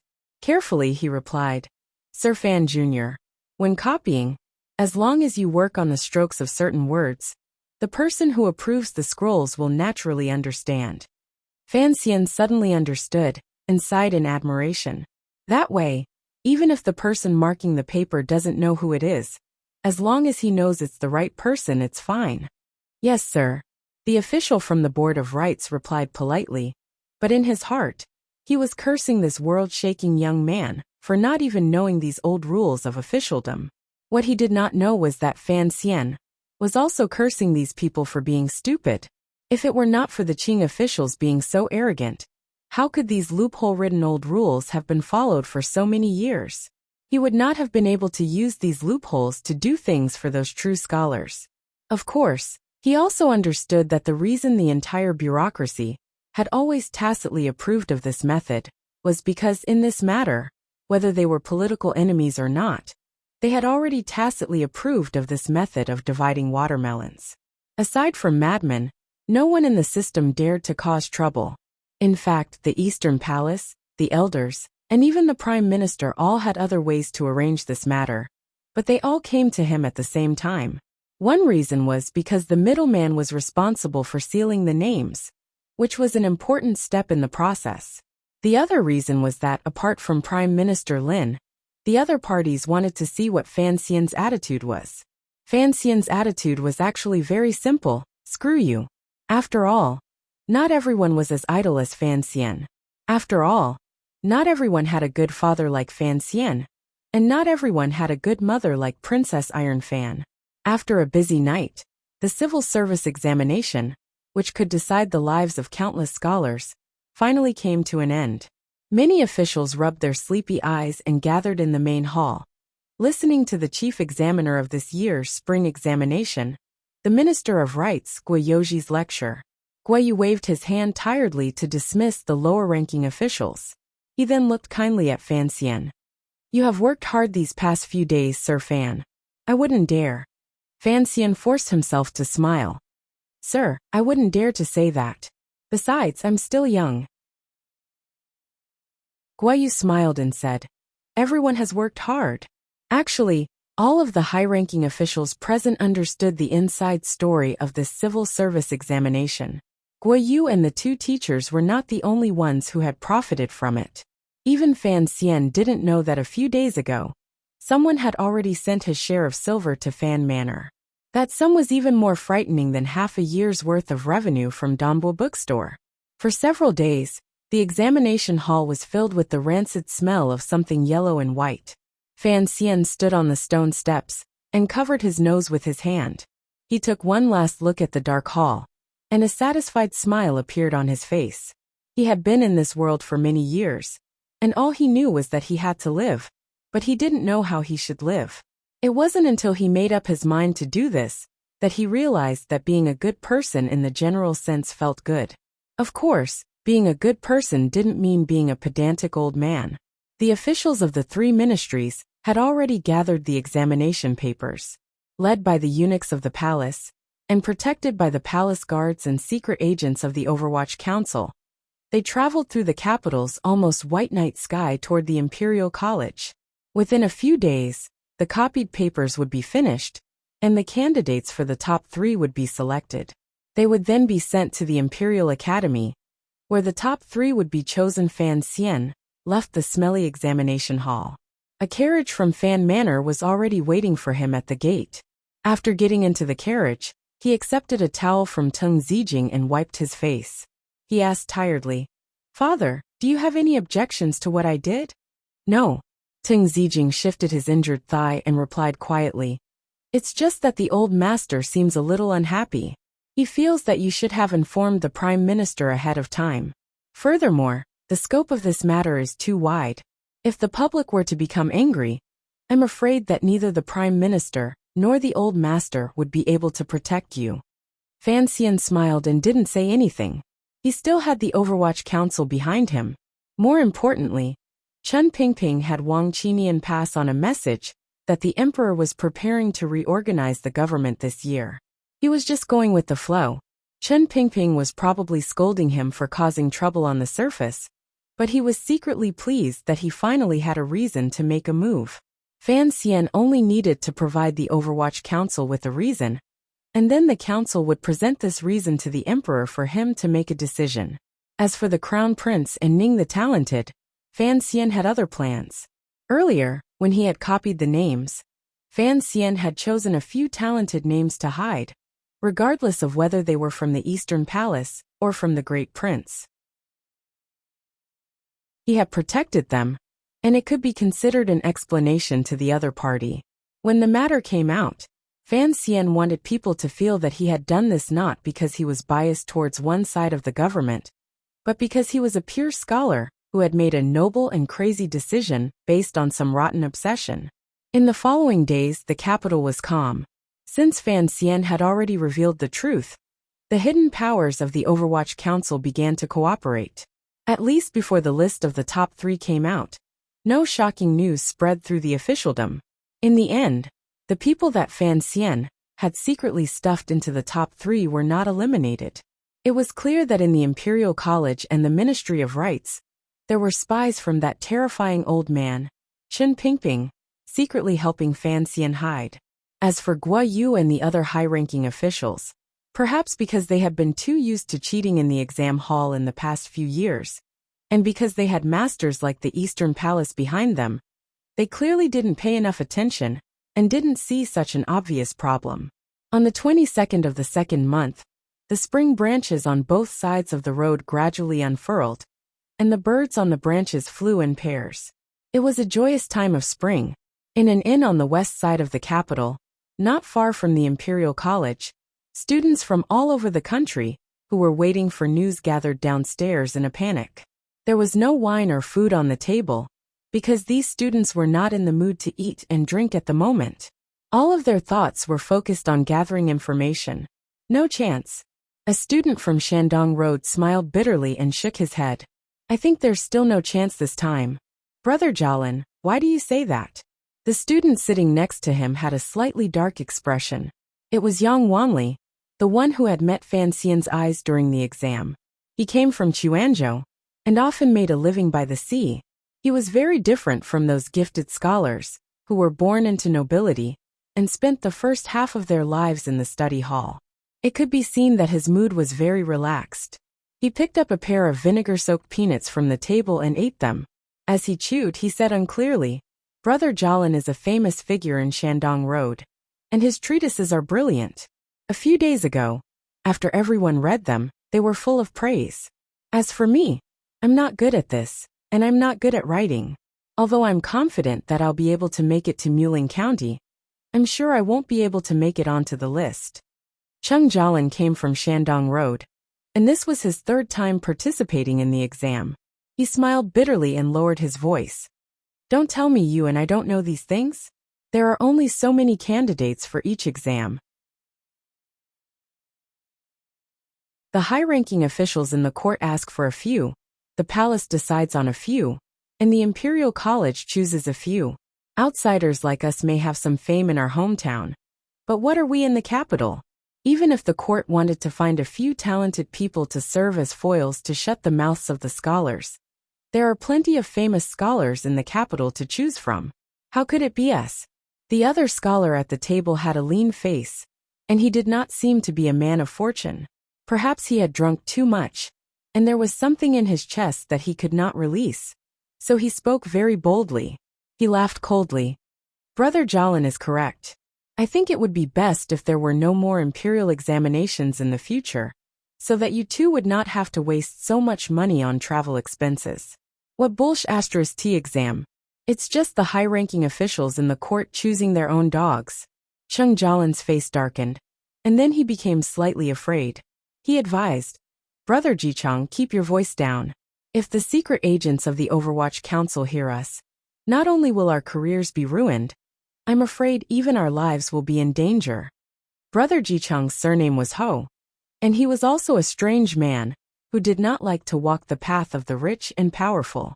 Although he had a bit of a reputation in the capital, and had always been as famous as He Zhongwei, because of his sharp tongue and personality, he had always been a little lonely.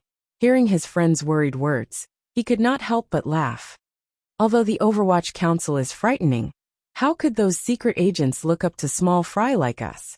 If they were really that powerful, why didn't they keep an eye on the cheating cases in the exam hall? Yang Wanli shook his head. Although the Overwatch Council has always had a bad reputation, when it comes to supervising officials, they are very useful. Ho Jichang waved his finger. How can there be an innocent official in the government? If we place our hopes on the Overwatch Council, isn't that asking a tiger for its skin? Yang Wanli retorted. Officials are also chosen from among the scholars. How can they all be bad people? I think. For a moment, he could not find any famous officials in the capital who were known for their innocence. He could not help but feel a little hesitant. After a while, his eyes suddenly brightened. I think Master Fan Xian of the Imperial College is a very good official. His two friends beside him naturally knew that Yang Wanli had been caught by Master Fan Jr., carrying something in his clothes. They could not help but make fun of him. So letting you finish the exam makes you a good official? That's a little too simple. The three of them joked for a while more, and as the wine went to their heads, they could not help but start cursing the abuses of the court in a low voice. They returned to what they had been talking about before. If the Overwatch Council was truly willing to investigate the cheating cases, perhaps the atmosphere in the exam hall would actually improve. At that moment, they suddenly heard a commotion outside the inn. The three of them stood up curiously and heard a scholar roar in ecstasy. Cheating in the exam hall. Guo Yu, the minister of the Board of Rights, has been stripped of his position and thrown into prison. There was a loud bang. Spring thunder roared above the capital, and a fresh spring rain fell on the bodies of the students inside and outside the inn.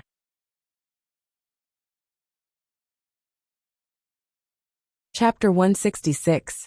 Sparse raindrops fell around the inn, accompanied by the sound of spring thunder from time to time.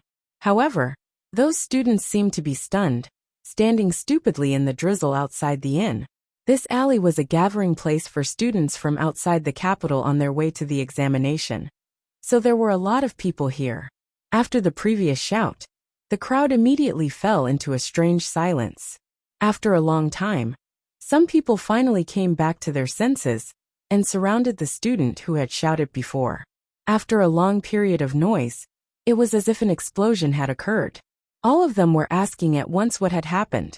Ho Jichang and Yang Wanli also showed expressions of excitement, but they suppressed the impulse in their hearts and only walked to the railing to listen to the conversation. There were too many people asking questions, but only one person answered. After a long time, the three of them finally understood. Last night, the first bureau of the Overwatch Council had sent out over 100 secret agents. They had split into 5 groups and headed straight for Guo Manor in the south of the city. 4 groups had gone to 4 other residences and captured 4 Jiangnan students.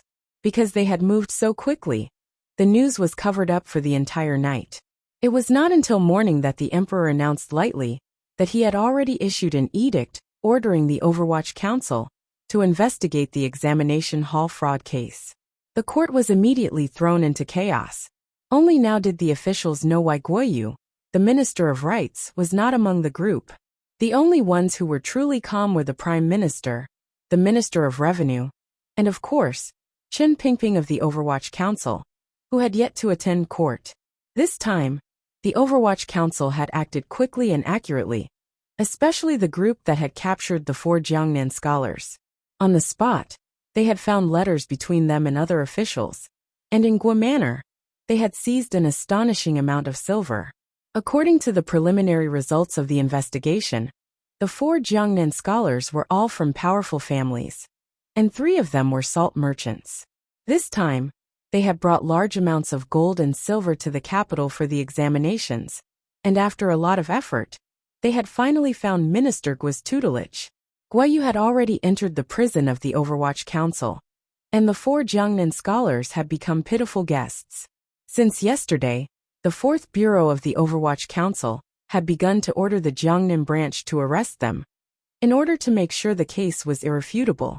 Because these 4 Jiangnan scholars had nominally bribed the chief official of the spring examination, Minister Guo, in reality, most of the money had been sent to the Eastern Palace. Thus the final background of this case was the Crown Prince. Of course, the students knew nothing about these details. They only knew that they were cursing Minister Guo in the rain, not even sparing the poor Minister Guo's mother and son. It seemed that His Majesty was determined to thoroughly investigate the exam hall fraud case. Other than the Ministry of Rights, there were at least a dozen other officials who had been suspended from their duties, pending investigation. According to rumors in the Jianghu, the reason why the investigation had been so quick and accurate was all because of a blacklist. On that list were the names of the scholars who had colluded with the court officials during the spring examination. The Overwatch Council had used the scholars to make their own deductions, and the results were excellent. Somewhat shocked, Ho Jichang walked back to the table from the railing. He raised the wine cup and poured it down his throat. Seemingly unaware of the spiciness of the wine, he said absent-mindedly, "I didn't expect this. I really didn't expect this." Didn't expect what? Yang Wanli and Cheng Jialin had not yet recovered from this shocking news, and they asked without thinking. Ho Jichang laughed and slapped the table heavily. "I didn't expect the Overwatch Council to act so accurately and so ruthlessly. To be able to get their hands on a list that could put the nobles of the court to death. He picked up the wine pot and filled the cups of his two friends. He raised his cup in invitation and said excitedly, "Come, let's drink to the Overwatch Council. Cheers." Yang Wanli and Yang Wanli didn't say anything else. They raised their cups in excitement. At that moment, the inn was filled with excited young scholars, inviting people to drink to their heart's content. The kingdom of Qing had been corrupt for a long time, although everyone knew that it was impossible to completely change the situation by simply catching a minister of rights. As the saying goes, a journey of 10,000 miles begins with a single step. As long as His Majesty had discovered a problem and was willing to solve it, these young, energetic, and perhaps even naive scholars all believed that the future of the kingdom of Qing would become better. After a long time, the drunkenness slowly crept into his chest. Yang Wanli's eyes were glazed over, and he laughed somewhat foolishly. How satisfying! Even if I don't pass this time, to be able to witness such a shocking event, it can be considered satisfying. Cheng Jialin drank less, and he was also the most sober. He had always been passionate about his career, and he hesitantly asked, "Since the exam hall fraud case has been uncovered, then, will there be a retake of the exam this time?" "There won't be. On the contrary." After drinking a few pots of wine, Ho Jicheng's thin face appeared calm, and his eyes became very clear. "This is only a warning from His Majesty, and there are precedents. 12 years ago, when the world was first settled, there was also an incident in the exam. That year, 14 officials of the Board of Rights were executed, but the results of the exam were still announced as usual. Only those students who had relations with the officials were removed, and those who came later took their places. Then, doesn't that mean we have a chance?" Yang Wanli laughed foolishly. With his pure nature, he thought of the problem very simply. There are only so many places in the top 3. Once those who took the dishonest path are removed, our chances will be much better. Ho Jicheng laughed coldly. If it weren't for the fact that there were even more noble people involved, Minister Gua, who was only a minister, would not dare to tamper with the nation's grand ceremony. Those nobles would probably want to protect even more students, but they only removed 4 salt merchant sons. What good would that do for the bigger picture? The other 2 thought to themselves that it was indeed so, and they couldn't help but feel a little sad. After a while, Yang Wanli suddenly slapped the table and laughed. "No matter what, this is still something to be happy about. Last year, the most sensational thing in the capital was that speech, which forced the eldest princess to return to Xinyang. This year, the most sensational thing is probably this blacklist, which actually overthrew a minister of the court." Cheng Jialin looked worried.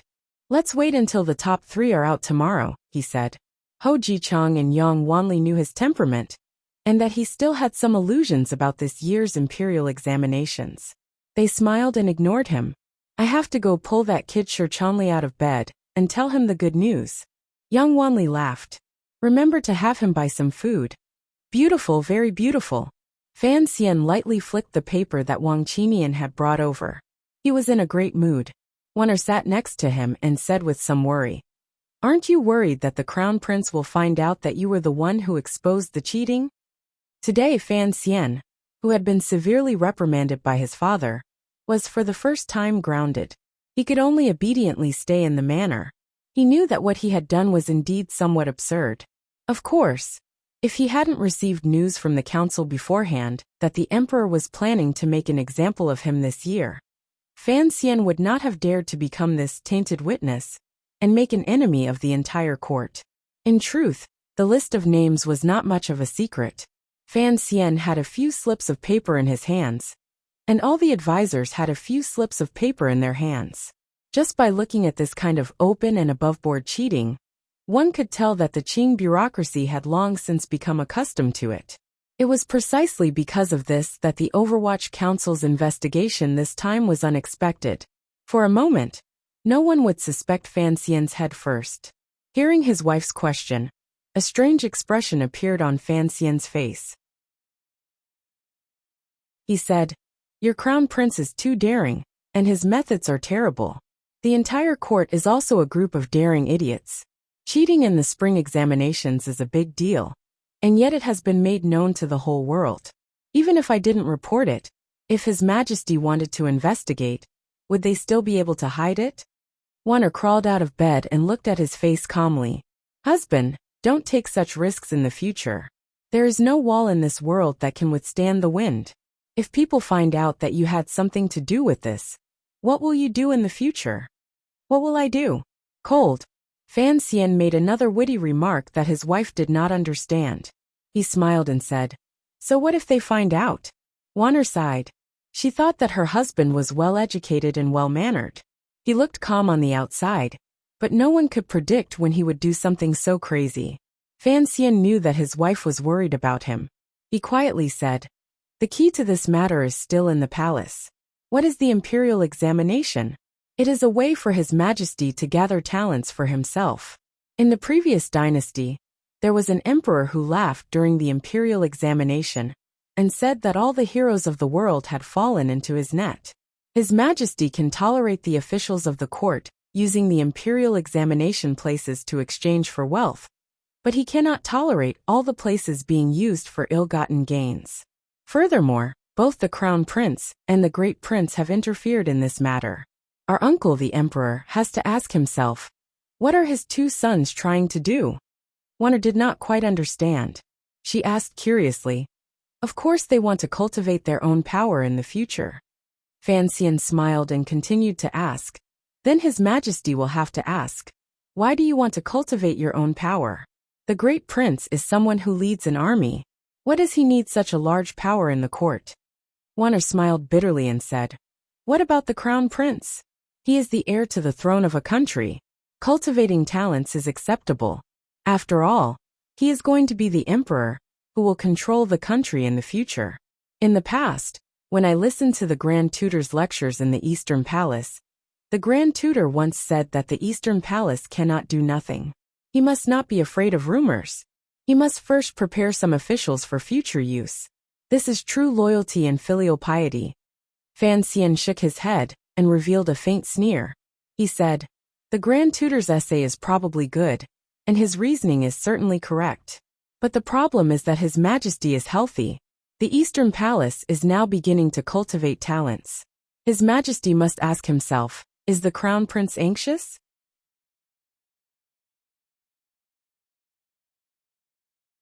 Chapter 167. Warner sucked in a breath of cold air. She realized that this was indeed the case. She heard Fan Xian continue with a smile. "That is why His Majesty can endure it for a while, but he cannot endure it forever. He can endure the officials, but he cannot endure his own son. If His Majesty does not want to think about it, then so be it. But once he starts thinking about the first problem, he cannot help but suspect many things. So it is only natural that he will clean up the exam hall scandal." Lin Warner leaned her head against his chest. "Actually, these things are simple. If I want to think about it, I can understand it. Why can't the Crown Prince and the others understand? It's not that they don't understand. It's just that the Crown Prince has begun to feel insecure." Fan Xian thought of the gifts the Emperor had given to the three princes at the beginning of the year. The deeper meaning contained within was something even Fan Xian could not understand. Presumably, regardless of whether it was the Crown Prince or the Great Prince, they were both frightened and uneasy. That was why they had stretched their hands so far on the exam field. Lin Warner sighed. "I do not wish for you to become a king. I only wish to be a free and unfettered marquis. These things are always troublesome. To be rich and idle is my wish," Fan Xian replied with a smile. Thinking of Jia Baoyu's nickname, he continued, "It's just that there are some things I can't get used to, and there will always be some suspicion. Who told me and my father to have such bad names?" Seeing him tease her father, Lin Warner could not help but laugh. She paused and asked, "Father should be fine, right?" "Don't worry. Father went to the Prime Minister's manor that night." He shook his head and sighed in admiration. "That's why I said that the Overwatch Council has handled this matter beautifully. Look at the officials who have been caught recently. Other than Minister Gua, there are people in the Eastern Palace and the Bureau of Military Affairs who have all fallen from their horses. Although my father-in-law has lost a right assistant minister, He hasn't been hurt to the core. This sense of propriety, if it wasn't done by an old hand who has been immersed in officialdom for decades, couldn't have been mastered to such perfection. Is it difficult? Lin Wana asked with a smile. Fan Xian ran his fingers through his wife's black hair. Very difficult. You have to hurt those powers, but not let them die of pain. Otherwise, the emperor will not be able to handle it. After saying this, a faint look of worry appeared on his face. What's wrong? The attentive Wana hugged her husband's arm tightly and asked with concern. Fan Xian shook his head, trying to get rid of that hidden worry in his heart. I had originally thought that this scandal would not be able to be hidden from the world, so I was prepared to fight a hard battle. I didn't expect the Overwatch Council to cover me so well. But you're right. There are no concrete walls in this world. The Eastern Palace will eventually find out about my relationship with the Overwatch Council. Furthermore, there are too many madmen in the Qing Kingdom. Right now, I am worried about that crippled madman. Chen Pingping. Lin Wanner immediately knew who he was talking about, but she didn't know what connection her husband had with the Overwatch Council other than exposing the fraud. So she had some doubts. Her doubts were so strong that they overshadowed the words cement wall. Fan Xian smiled and did not explain the matter completely. He only quietly said, I'm worried that Chen Pingping never wanted to hide this matter from the beginning. How dare he? Every girl liked their husband to be a hero filled with a sense of justice. So when Fan Xian secretly exposed the fraud, although Lin Wanner was worried, her heart was filled with satisfaction and pride. Hearing that Chen Pingping wanted to push her husband to the world, she thought of the danger and trembled. She snorted and said, Tomorrow, I will go to the palace to find the Empress Dowager. Fan Xian laughed and comforted her. Even if Chen Pingping is pushing me out, I'm afraid he doesn't have any bad intentions. Lin Wanner did not understand, but Fan Xian knew that this was a good opportunity. After the banquet, if he wanted to firmly establish his reputation among the people of the Qing Kingdom, this scandal was undoubtedly the best opportunity. According to what Fei Jie had said, since his mother's close comrade Chen Pingping had always been unwilling to let him be a rich man in the palace treasury and insisted on letting him take charge of the Overwatch Council, then, according to Chen Pingping's legendary personality, it was not impossible for him to use the scandal to suddenly jump out of the crowd. The problem was, what was the ratio of gain to loss? Fan Xian was still a bit uncertain. He climbed out of bed and looked out the window at the light rain. Only then did he realize that it was almost noon. He and his wife had been in bed for most of the day. He couldn't help but smile sweetly, but his smile was a bit tired. This time, he exposed the fraud case first, because he really pitied those truly talented scholars second, because he was angry that those princes were using him as a rope, and most importantly, because he wanted to test Chen Pingping one last time. Fan Xian was going to Northern Qi, so he had to know what attitude that terrifyingly powerful old man of the Overwatch Council had toward him. At the same time, he wanted to see clearly what attitude the emperor behind the old man had toward him. Attitude determined everything. Attitude determined relationships. Attitude could reveal history. It could reveal one's past. Fan Xian slightly narrowed his eyes. Through the glass window that had been branded with his mother's scent, he looked at the dark clouds in the sky. He felt that everything in the Qing Kingdom was like an interesting brain teaser, and he seemed to be walking on a path that was infinitely close to the truth. Perhaps his goal was already very close. Outside Fan Manor, on the slightly damp street, an unmarked carriage was quietly waiting. Suddenly, a figure floated out from inside like a falling leaf. Just as he was about to land, his right hand rested on the edge of the carriage, and his whole body was already inside. Let's go, Fan Xian said as soon as he sat down. Tung Zijing looked back at the young master from the driver's seat and smiled bitterly. Young master, if the old master knew you were going out at this time of the year, he would teach me a lesson. Fan Xian's smile became even more bitter. If we don't hurry, not only will the old master use a stick to beat this unfilial son of mine, but even that gentle mistress of yours will use a rope to tie me up. At this time of year, everyone in the capital was in a state of panic. The news that Guoyu, the director of the Board of Rights, had been arrested and imprisoned had spread throughout the capital in just 2 hours.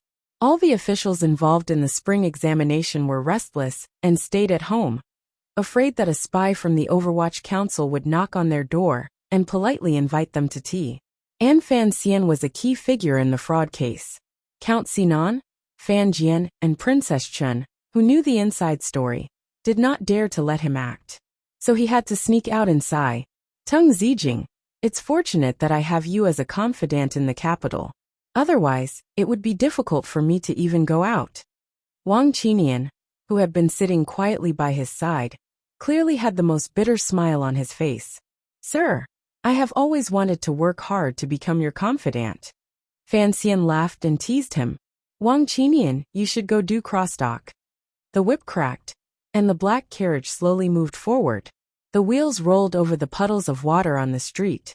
The green trees around them were washed by the rain, appearing even more green and tender.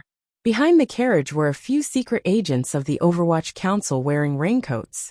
They followed the carriage from a distance. They were all from the Qinian unit, responsible for Commissioner Fan's safety. What if there are officials in the court seeking revenge?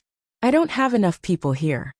Wang Qinian knew what Fan Xian had done with the council, and was a little worried. Fan Xian smiled, and a chill appeared in his eyes.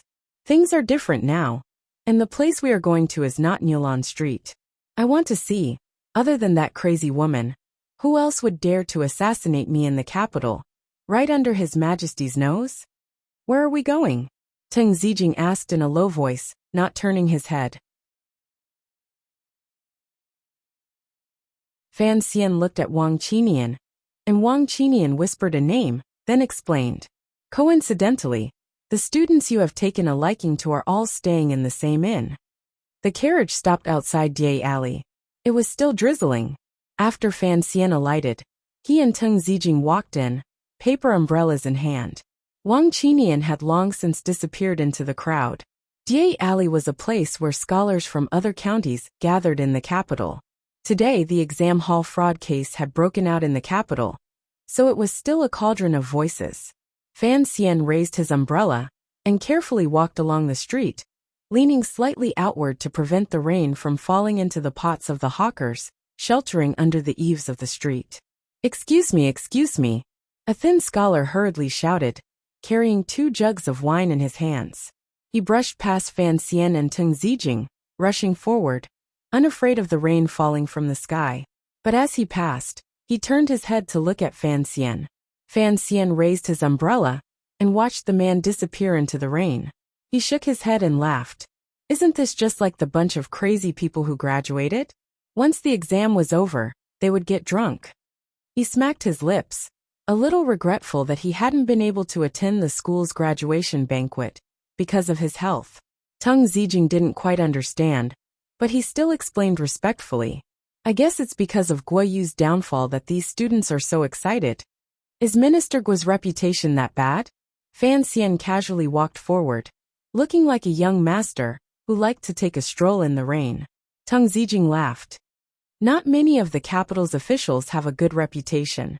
There's a saying in the village, if you line up the officials of the 6 ministries and behead them, it's likely that one of them will be innocent. Fan Xian laughed. In his previous life, there was also a joke like this. Then do you think my father was the one who was innocent? Everyone knew that Count Sinan had been an assistant minister in the Ministry of Revenue, and later a minister. Who knew how much money he had taken from the national treasury? In terms of corrupt officials, Fan Xian's father and father-in-law would probably be in the top 3. But Tung Zijing didn't dare say this. Hearing the young master's question, cold sweat began to drip down his back. He smiled bitterly. Young master, I misspoke. Please don't take it to heart. What are corrupt officials afraid of? The world doesn't worry about corrupt officials, but they worry about corrupt and incompetent officials. Young master, your words are inappropriate. Suddenly, someone unceremoniously squeezed into Fan Xian's umbrella to shelter from the rain. In his hand was a paper-wrapped roast chicken. The slightly charred aroma of the roast chicken couldn't be drowned out by the rain.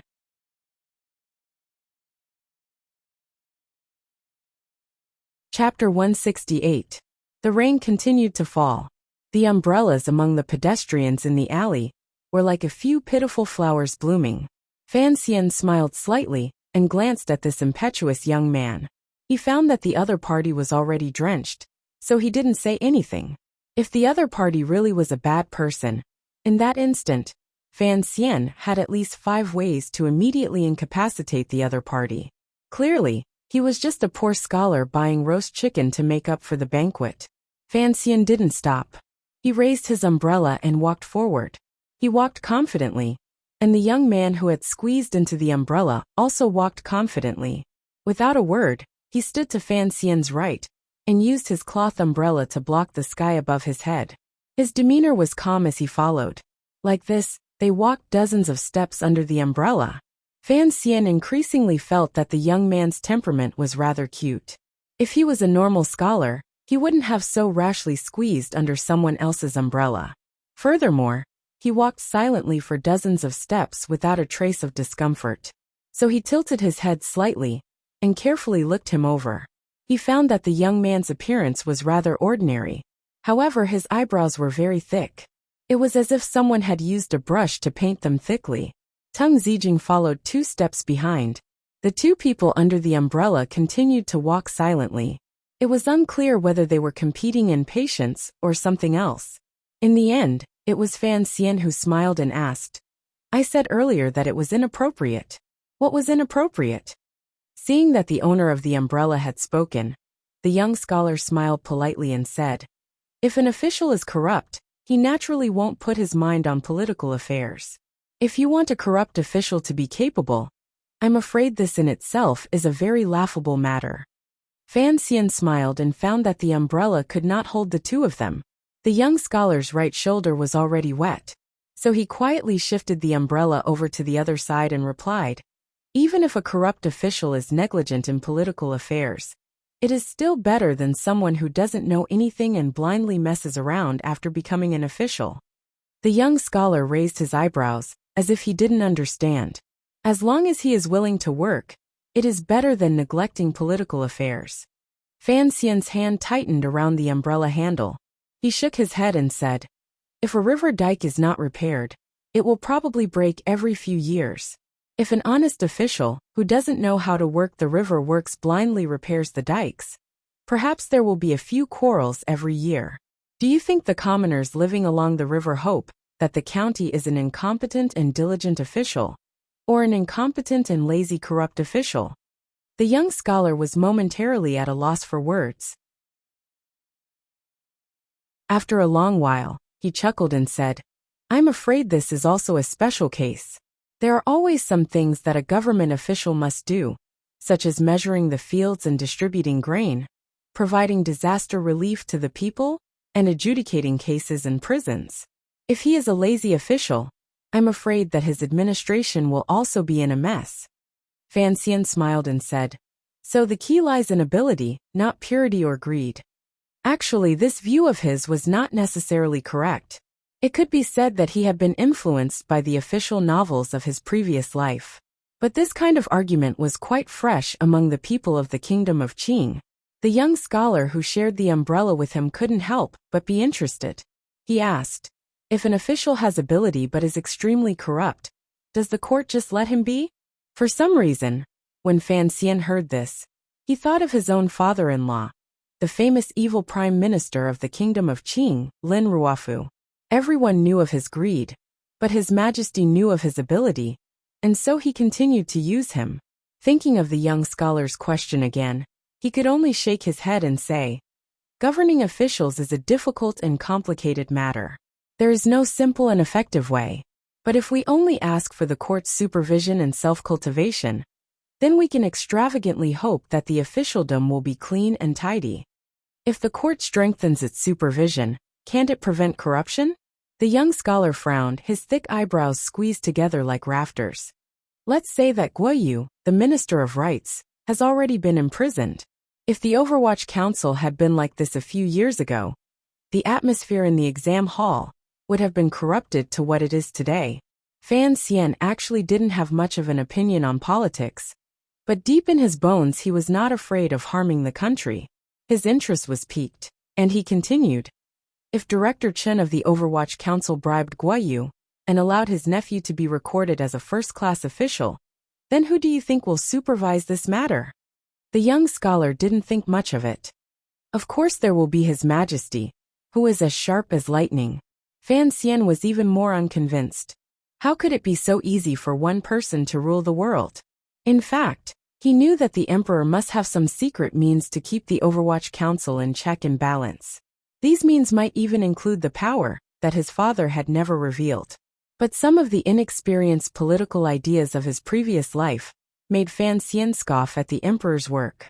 He never thought that the emperor, who saw the world as a juicy piece of meat in a bowl, would have the spirit to care about all the injustices in the officialdom. Casually talking, the two under the umbrella arrived outside an inn. The young scholar smiled warmly. Thank you for your gift, master. I have arrived. Fan Xian tilted the umbrella to one side and glanced at the name of the inn. Coincidentally, it was also the place he was looking for. He smiled. I'll go in with you. I'm going to the inn to find someone. The name of the inn was very common, but also very common Tongfu Inn. When he entered the inn with the young scholar, he learned that his name was Shi Chanli, who was also an examinee entering the capital. But it was not convenient for Fan Xian to say his name, so he only told the other that his surname was Fan. Who are you looking for, Master Fan? Only now did Shi Chanli realize from the young man's clothing that he must be the son of an influential family. His words were not as unrestrained as they had been under the umbrella, but more reserved. I'm here to visit a friend. It's not convenient for us to talk. If fate wills it, we will meet again. Having said this, he bowed to Fan Xian and walked to the corner of the inn's front hall. There was a wine table there. Next to the table were two people who looked like students competing with each other. Next to them was someone who was already drunk and unconscious, sleeping on the table. Seeing that there were no dishes on the table, it seemed that they were waiting for Shi Chanli's roast chicken. Fan Xian squinted and saw that the drunk person at the table was Yang Wanli, whom he had come to visit. He smiled and followed Shi Chanli to the table. Shi Chanli didn't know that Fan Xian was still behind him. He put the roast chicken, wrapped in oil paper, on the table and laughed at the two people who had stopped competing. Ho Jichang, he said, you called me to bring food, but you didn't leave me some wine.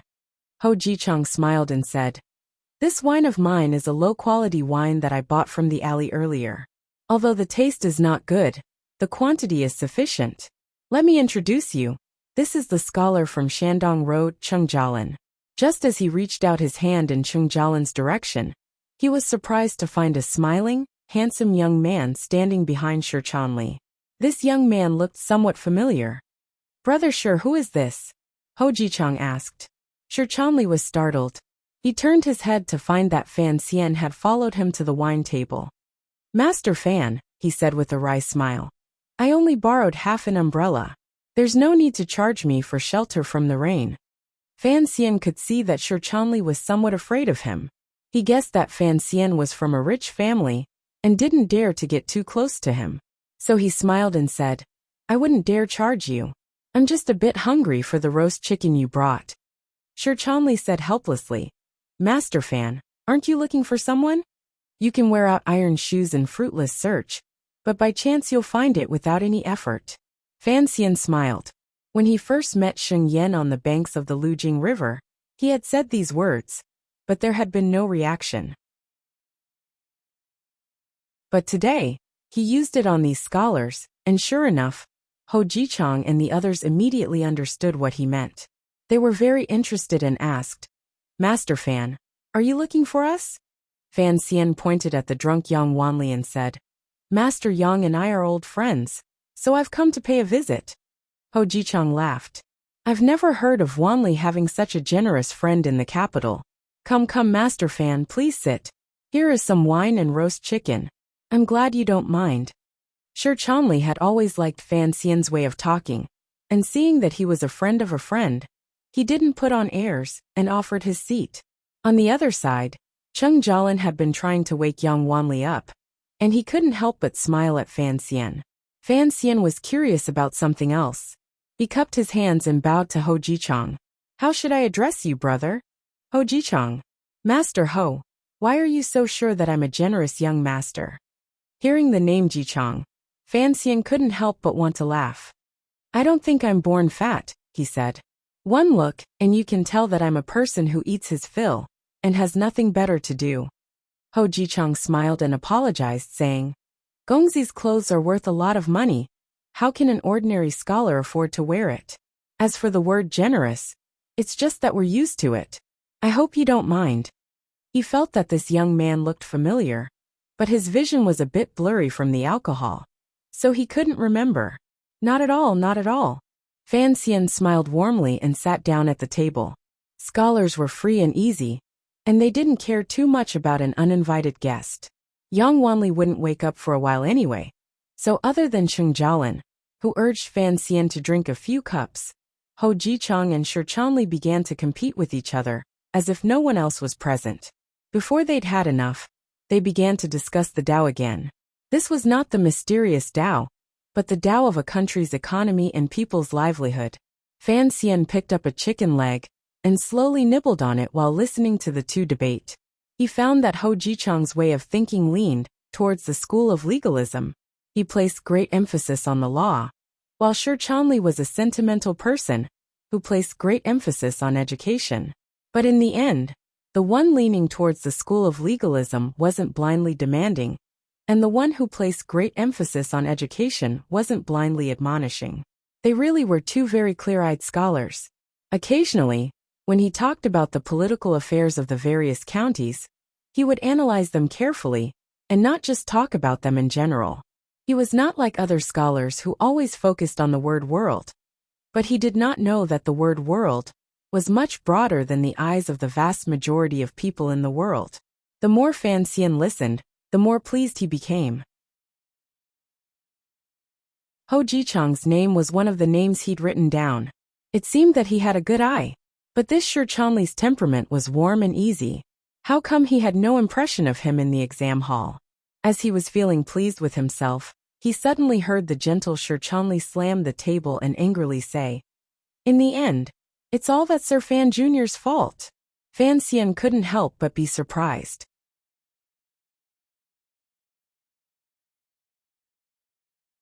Chapter 169.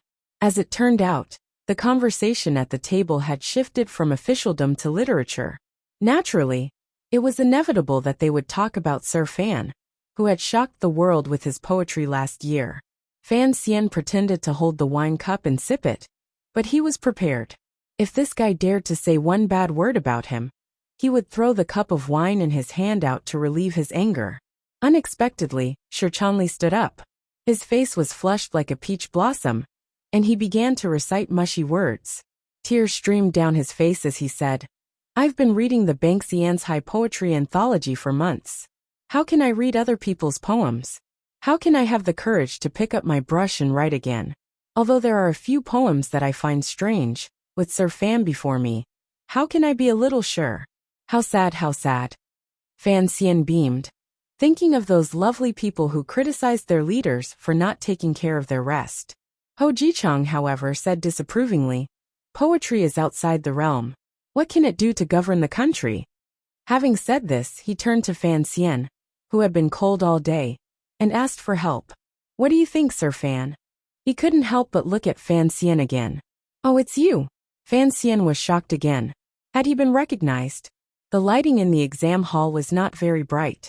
Aside from people like Yang Wanli, who dared to look him in the eye and talk to him with his eyes, not many people dared to look at the examiner's face. Ho Jichang's next words came very quickly.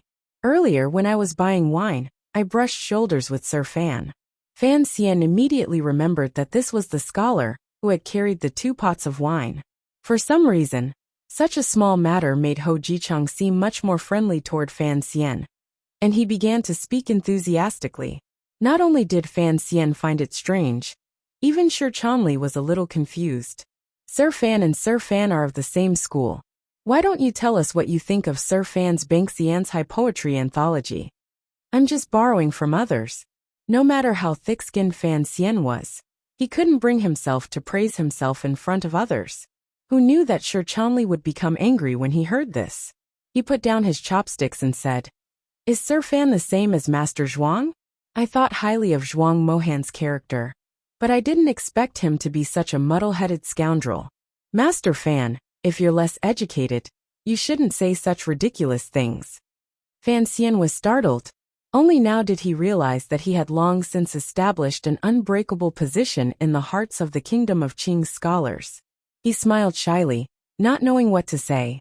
Seeing that Fan Xian was speechless, Sir Chanli became tipsy and jokingly scolded, "You are both young masters of the Fan family.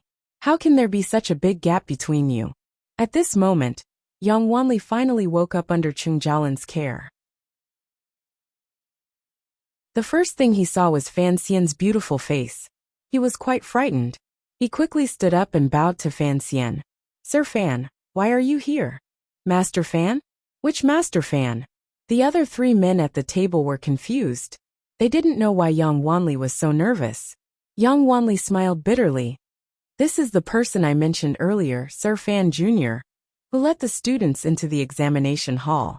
Brother Sher, don't you like Bang Xian's high poems the most? Hurry up and pay your respects." Only now did Sir Chanli realize that the person he had just scolded was Fan Xian himself. The intense shock made him jump up from his chair. He didn't know whether to bow to Fan Xian or not. He looked very awkward. Even Ho Jichang and Cheng Shilin, who were much calmer, had their mouths wide open.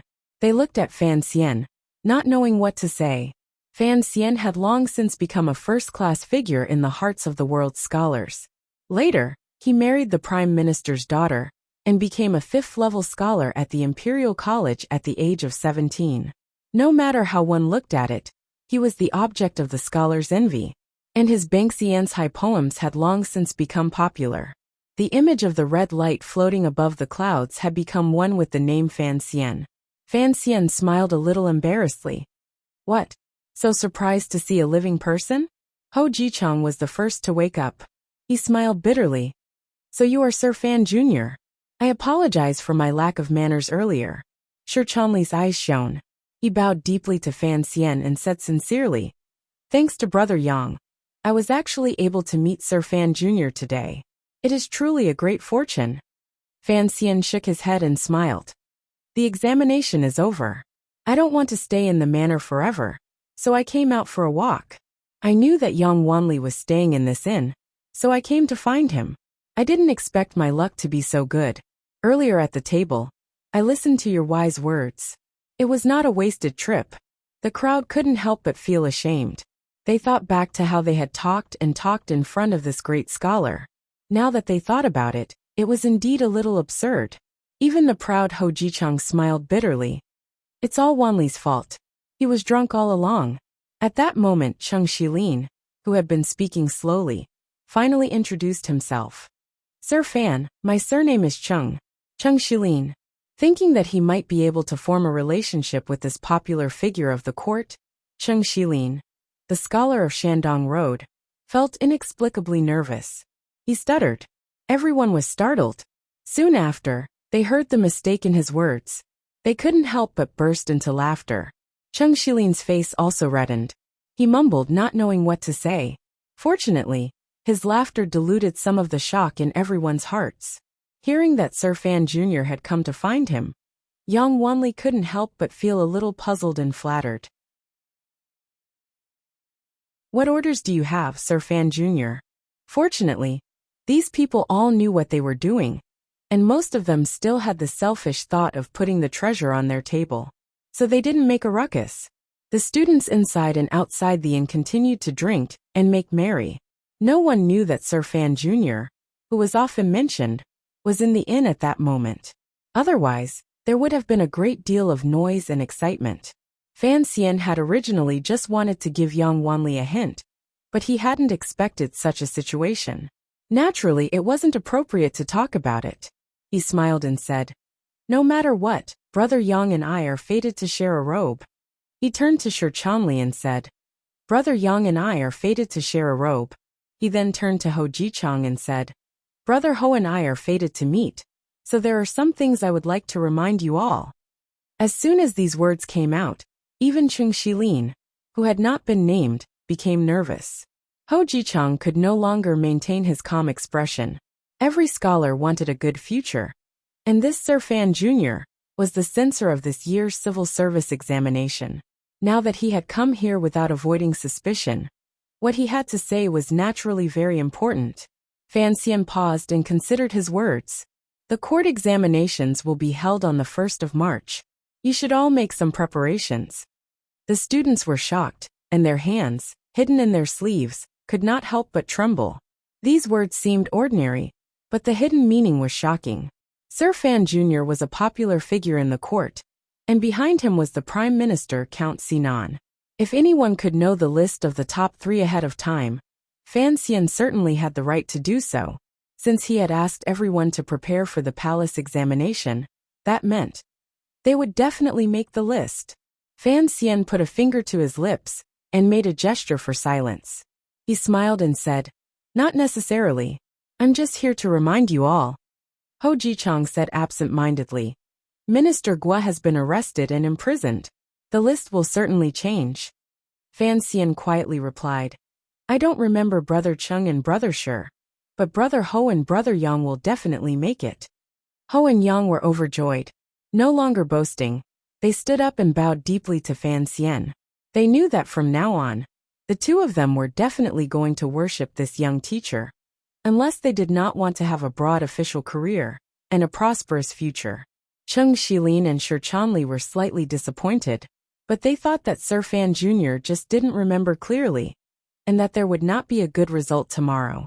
They comforted themselves. It was clear that the inn was no longer a suitable place to talk.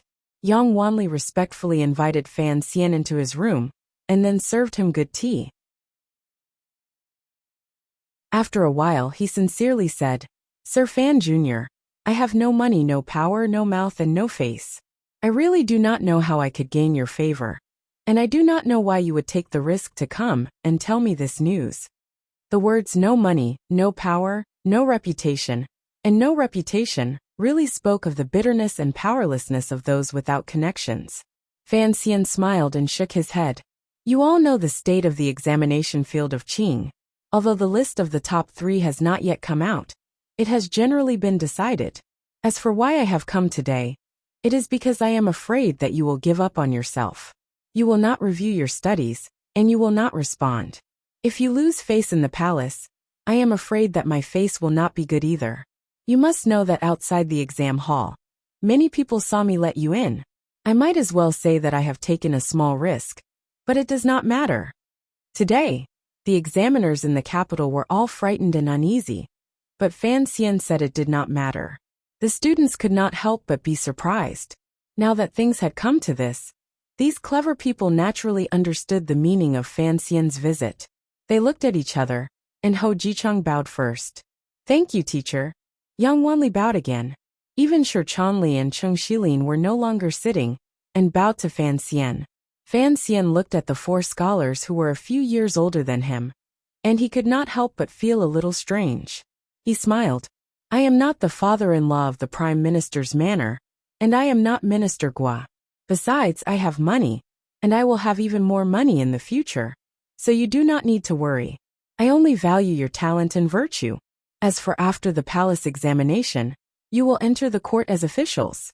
As long as you are loyal, diligent, and work for the benefit of the country, I am sure that I have not misjudged you. Naturally, I will be happy." These words were very gentle, but they were very cold. The 4 were shocked, and they agreed sincerely. After chatting for a while, Fan Xian found out that the reason He Zhongwei did not participate in the spring examination was because of the death of an elder in his family. He sighed a few times, and then took his leave. After leaving and getting into the carriage, Fan Xian frowned and said to Teng Zijing, "Why am I still not used to doing this?" Wang Qinian appeared in the carriage at the right time, and replied softly, "Because deep down, you are still a scholar, not an adult." You're tuning in to the Li Mei Sword of Destiny YouTube channel. We're so grateful for your support, and don't forget to subscribe to join us on this incredible journey through captivating stories. Your generosity through donations truly makes a world of difference, as it's the primary source of revenue that allows me to expand and enhance this channel for you. Thank you from the bottom of my heart for being a part of this adventure.